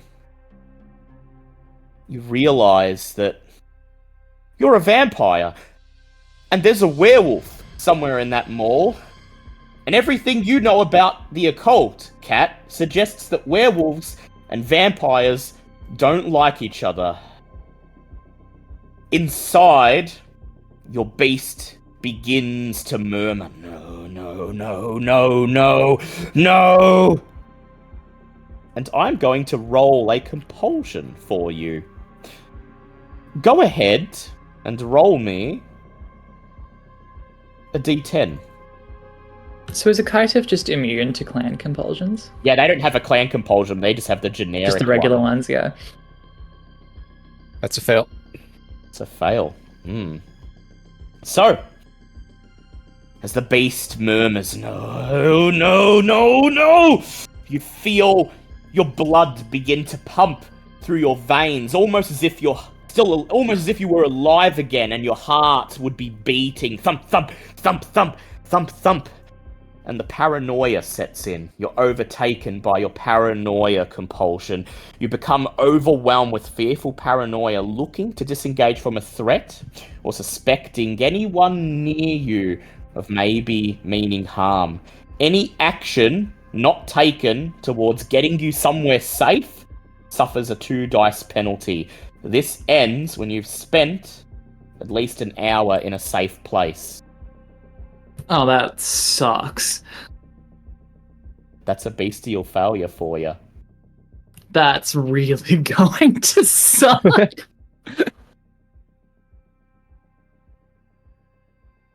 Whatever the figure was, they seem to have spied you and disappeared once more into the darkness of the mall. But before you have a chance to even register that they were there, the rest of you notice something else. Suddenly, the temperature around you drops, the air begins to grow stale, freezing cold, and Marion, it's just like when Atticus is present, but you close your eyes and you reach out and you can't feel him. This is not Atticus. The air grows colder and colder until it's so freezing that if you were breathing, it would certainly be mist hanging in the air in front of you. And then you hear someone sobbing. The sounds of weeping coming from behind a large bulldozer. Marion sort of puts her hand out in front of the group and she says, "Is anyone there?" A loud sob rings out. "Help me, please! The thing, yeah, it's after me!" Whimpering from behind that bulldozer. Marion just whispers to the group, "I think it's a wraith." And she's going to... No, go on, actually. How would everyone respond to that? King shrugs. I mean, dead people are around everywhere, yeah? Alright. This is your area of speciality, isn't it? Yes, indeed. If she's here, she hasn't passed on. I will say you can all hear the weeping, by the way.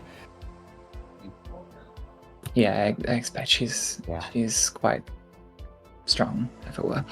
A strong presence. Okay, I'm coming to help. Tig, Cat, having seen that figure lurking in the storefronts. Just on the edge of the construction yard, what do you do, knowing that someone saw you, something inside the mall saw you, and on the opposite side, something's weeping, hiding behind the bulldozer. Marion's gonna use the binding fetter and she didn't get hungrier. Close your eyes and see... Oh, yep, go Tig. Pretty much, Marion's doing her thing, so I guess pretty much stand guard over her and keep an eye out. Cat, Bouncer, Wolf. I guess, yeah, just keeping an eye out and make sure that this wolf doesn't try to get a drop on us while this is happening. And Cat, you're petrified. You want to turn yeah. and run, but you're... It's up to you if you're going to. It's up to you if you're gonna try and hold yourself together. I'm gonna say that I think- Marion will be alert to whatever Cat does just for now. I think I'm pretty paralyzed, honestly, at this point. So I'm just gonna be staying put. You've escaped domination for now. So I'm gonna get you, Cat, to roll me a resolve plus composure check. And with 2 extra die on top No, of my... just do this one normally. Gotcha. This will be to determine if you stay here or if you just turn and run back towards the gate. You said it was a composure... Composure plus resolve. Okay.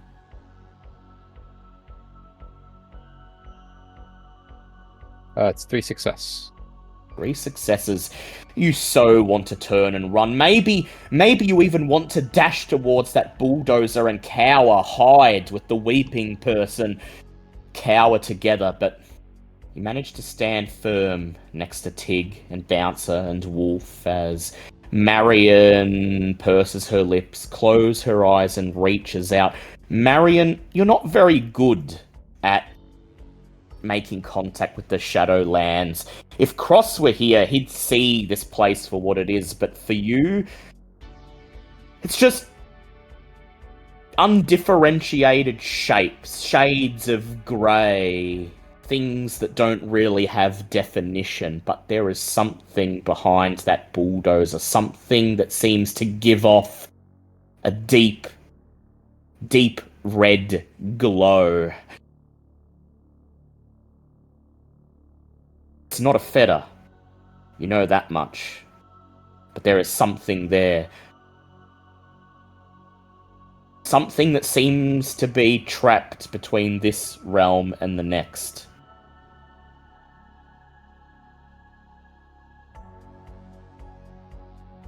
Can she make any detail out? Make me a resolve plus oblivion check. Yeah. 3. Reach out. Will those insubstantial shapes to solidify to become something else. You see the bulldozer in front of you. Its bright yellow paint flecked with rust and blood and dirt. Its windscreen replaced with an iron grate. And cowering behind it is... well, it would be human. If not for the fact it's about 9 feet tall. Huddled over in the fetal position, continuing to weep.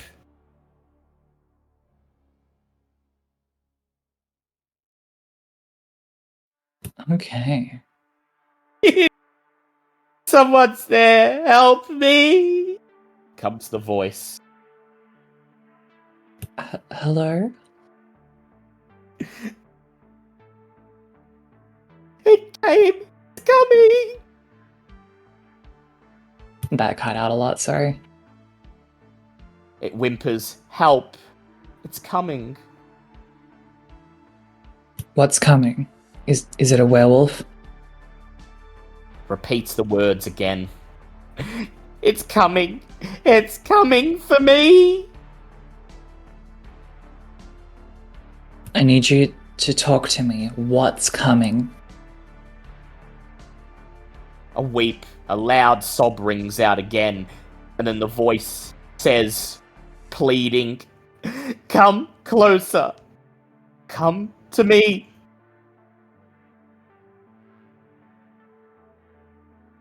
You can tell me. It's okay. Just please tell me what's coming. She doesn't get closer. And I might roll a persuasion on that. Go ahead, roll me a charisma plus persuasion. 2. 2. Another sob rings out. Trapped here. I need help. 2. For my own sake, I'm going to roll something.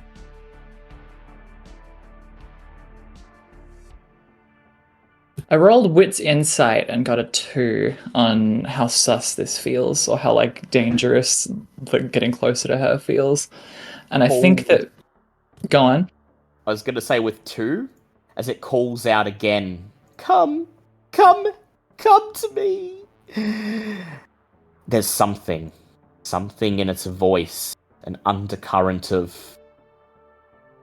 Well, to you, as a vampire, the best way for you to rationalize it is as an animalistic hunger.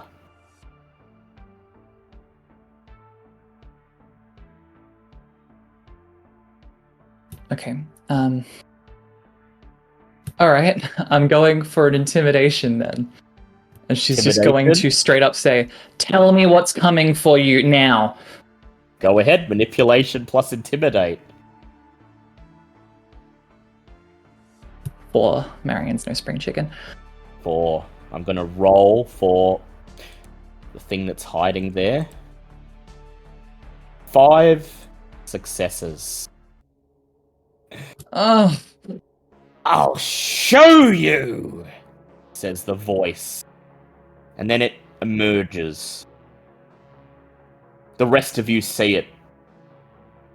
9 foot tall, with impossibly pale skin that is stretched far beyond its means. Skin that's torn as if it's been stretched over a frame far too big for it. The grime and dirt-covered dress, the torn leggings, suggest that at one point this was a girl. But now, it's a terrible beast with razor-sharp teeth, ebon eyes with golden pupils, and as it lurches forwards, the only sound it makes is the sound of weeping. What do you do? Okay. Okay, Marion backpedaling quite quickly, and she says, we can't deal with this right now. So, Tig's gonna deal with this right now. God. Actually, hang on, quickly. I'm gonna roll a Wit's Insight on Kat's condition, because I think Marion would be clue to that. Yeah. First 2. test is this. You see Kat just like staring at this thing, her bottom lip trembling, her hands shaking. Kat, would you make a move to run at this point? I think that's gonna be a yes. Okay, Marion's catching her eyes. And stopping her. Stay with us, Katrina. Get beyond me. I will ask you, Kat, to go ahead and make for me an intelligence plus resolve check. And Marion, make me a manipulation plus dominate. She gets hungrier, by the way. Intelligence. You're rolling resolve against with the 9 debuff- right now, by the way. With the debuff applied? No. Oh, Yep, with the debuff applied, because she's trying to stop you from running to safety. okay. 2 successes. 2 successes. And what did Kat get? 2 successes. 2 successes. And Marion got 2 successes. So Marion, you feel the blood pump, the beast roars as you get hungrier, and you grit your teeth and you tell her, stay where you are, do not move. But, well, Kat, you want to get to safety. You vampires, werewolves, that's one thing. But this, you have no idea what this 9-foot-tall monstrosity, this gangly, pale-skinned, impossibly thin, fucking slender man is. You open your mouth, and I'll ask you one question. Do you scream out loud? Or do you simply mutter, oh shit, oh shit, oh shit? It's gonna be the second one. Start muttering, oh shit, oh shit, oh shit! And turn and run. And I'd like you to make a Dex athletics check for me. Oh, this is gonna go great.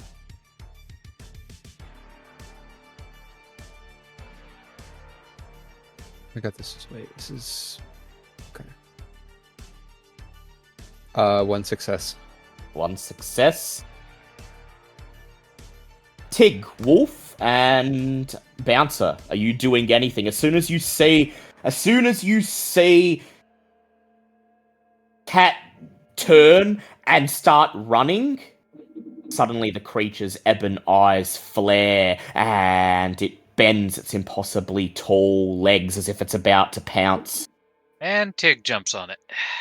Tig jumps on it. I went up to Hunger 4. Hunger Boosting 4. strength, Hungry boy. activating toughness, and defy Bane. Tig's yelling, "Take it out, I'll keep it busy!" Wolf, Bouncer, what do you do? The knife is out, and Wolf is rushing it. And Bouncer? It's just sort of like Tamara and just like, can we take it out? What the hell is it? I have no idea, and I'm not sure. So, Tig, Wolf, how did you do on your, well, Wolf, you can use your blink. I presume you're using your blink to make me Absolutely. a Dex melee check and add your celerity to the roll. And Tig, go ahead and make me a strength brawl check. Alright. All that for that? Holy shit. That'll be a willpower in my part. Crit 5 for Wolf. Crit 5. So many dice and only 3 successes. So, the creature bends its impossibly tall legs, sets its eyes on Cat, whose back is turned, who is running, fleeing as fast as she can back towards the gate of the construction yard, and just as it opens its mouth, lets out a sob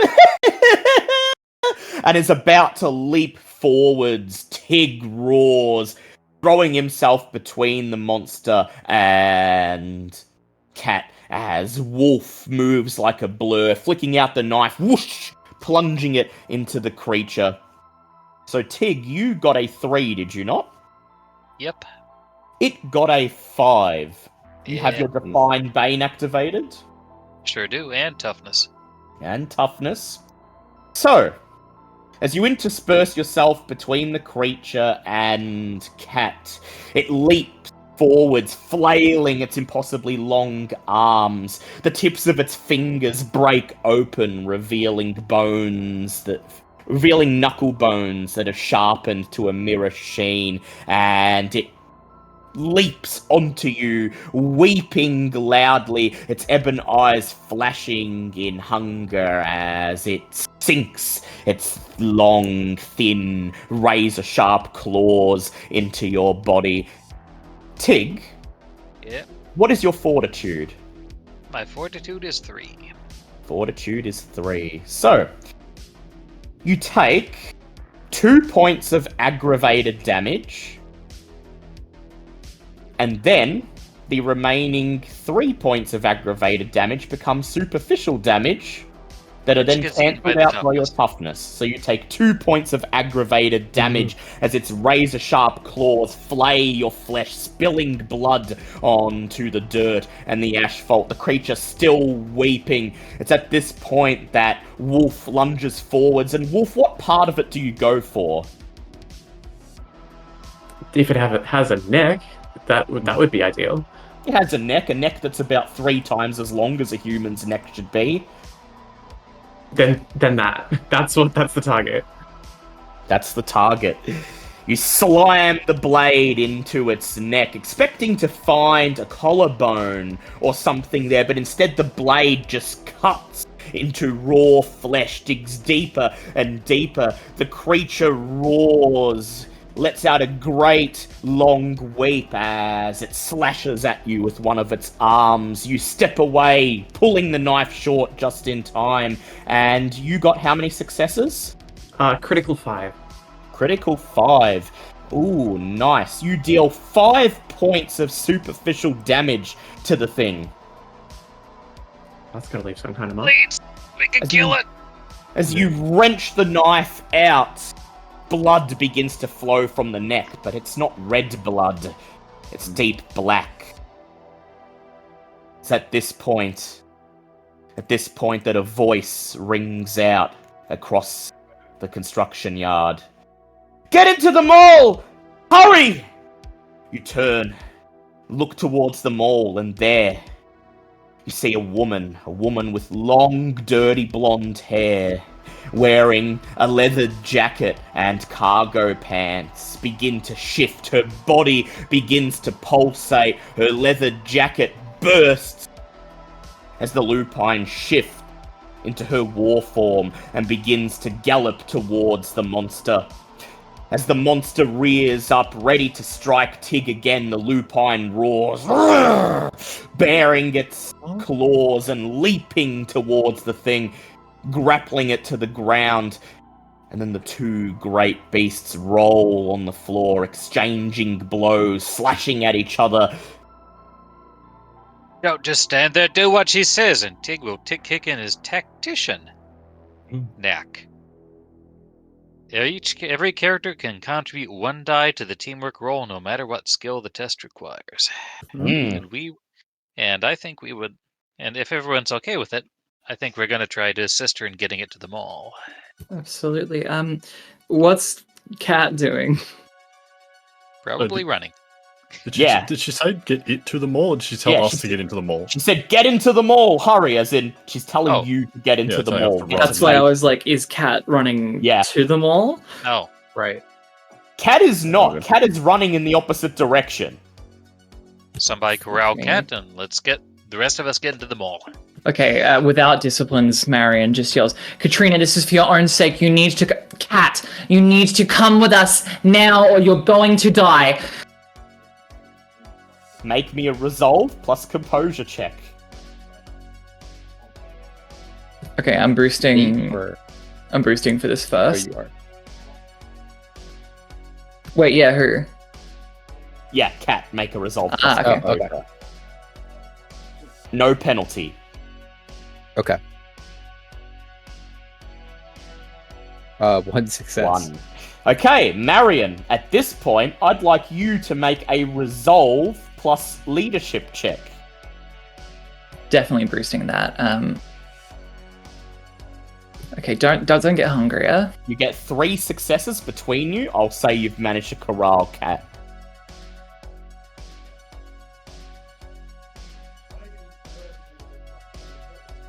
Messy 4. Messy. And I'm going to take that. 4. You're going to take it. I'm going to...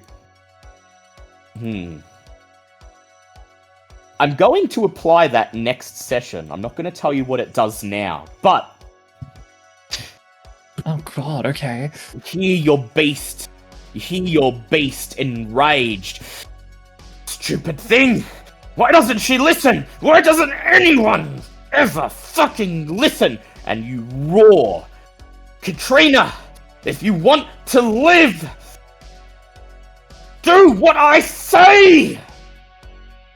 Cat, something shakes you out of your fervor. You're almost at the gate, and then you hear Marion's voice ringing out. You shake your head, whirl around, and... Is that a werewolf? That's got to be a werewolf. You see a half human, half wolf wrestling with the thing that stepped out from behind the bulldozer, and Tig and the others are beckoning for you to follow. They're looking towards the mall, starting to sprint, and what do you do, Cat? Yeah, I'm gonna try and head towards the mall. Yeah, well, you're a bit further away than the rest, so I'll ask you to go ahead and make a Dex Athletics check for me.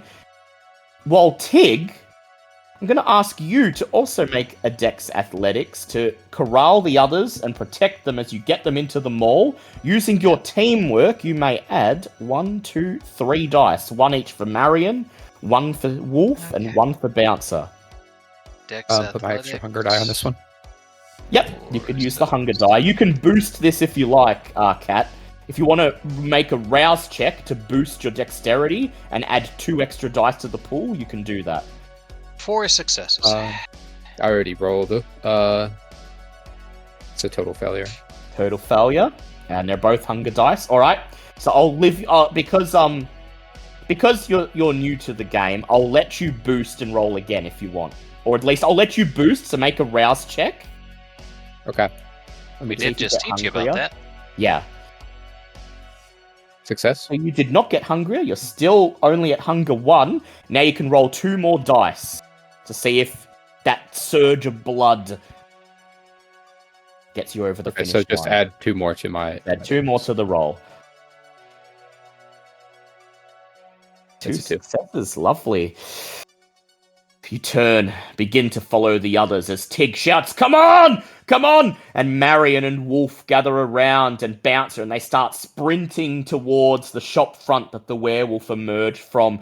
As the werewolf wrestles with the creature continues sobbing, the werewolf yelps, growling, and the creature extends a single, impossibly long arm tipped with razor-sharp claws, reaches out to you, Cat, and you feel like you're not gonna make it. You close your eyes, waiting for the worst, and then...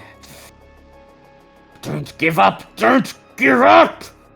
says your beast. You compel your blood to move through your veins as you remember Tig's words, as you remember Wolf's words. You can boost yourself. You can make yourself stronger, faster, smarter. You feel empowered. You grit your teeth in determination and run, ducking as the creature's arm slashes at the air where your head was a second ago, scrambling over some bricks and some tools, and screaming as you catch up with the others as Tig grabs the door that leads into one of the shop fronts, flings it open, and you barrel inside into the safety of the darkness. As the werewolf lets out a great roar, clenches her fingers into a fist, looks over to ensure you're safe, and then sets her eyes to the task ahead. And that's where we'll leave it for this session. On a cliffhanger.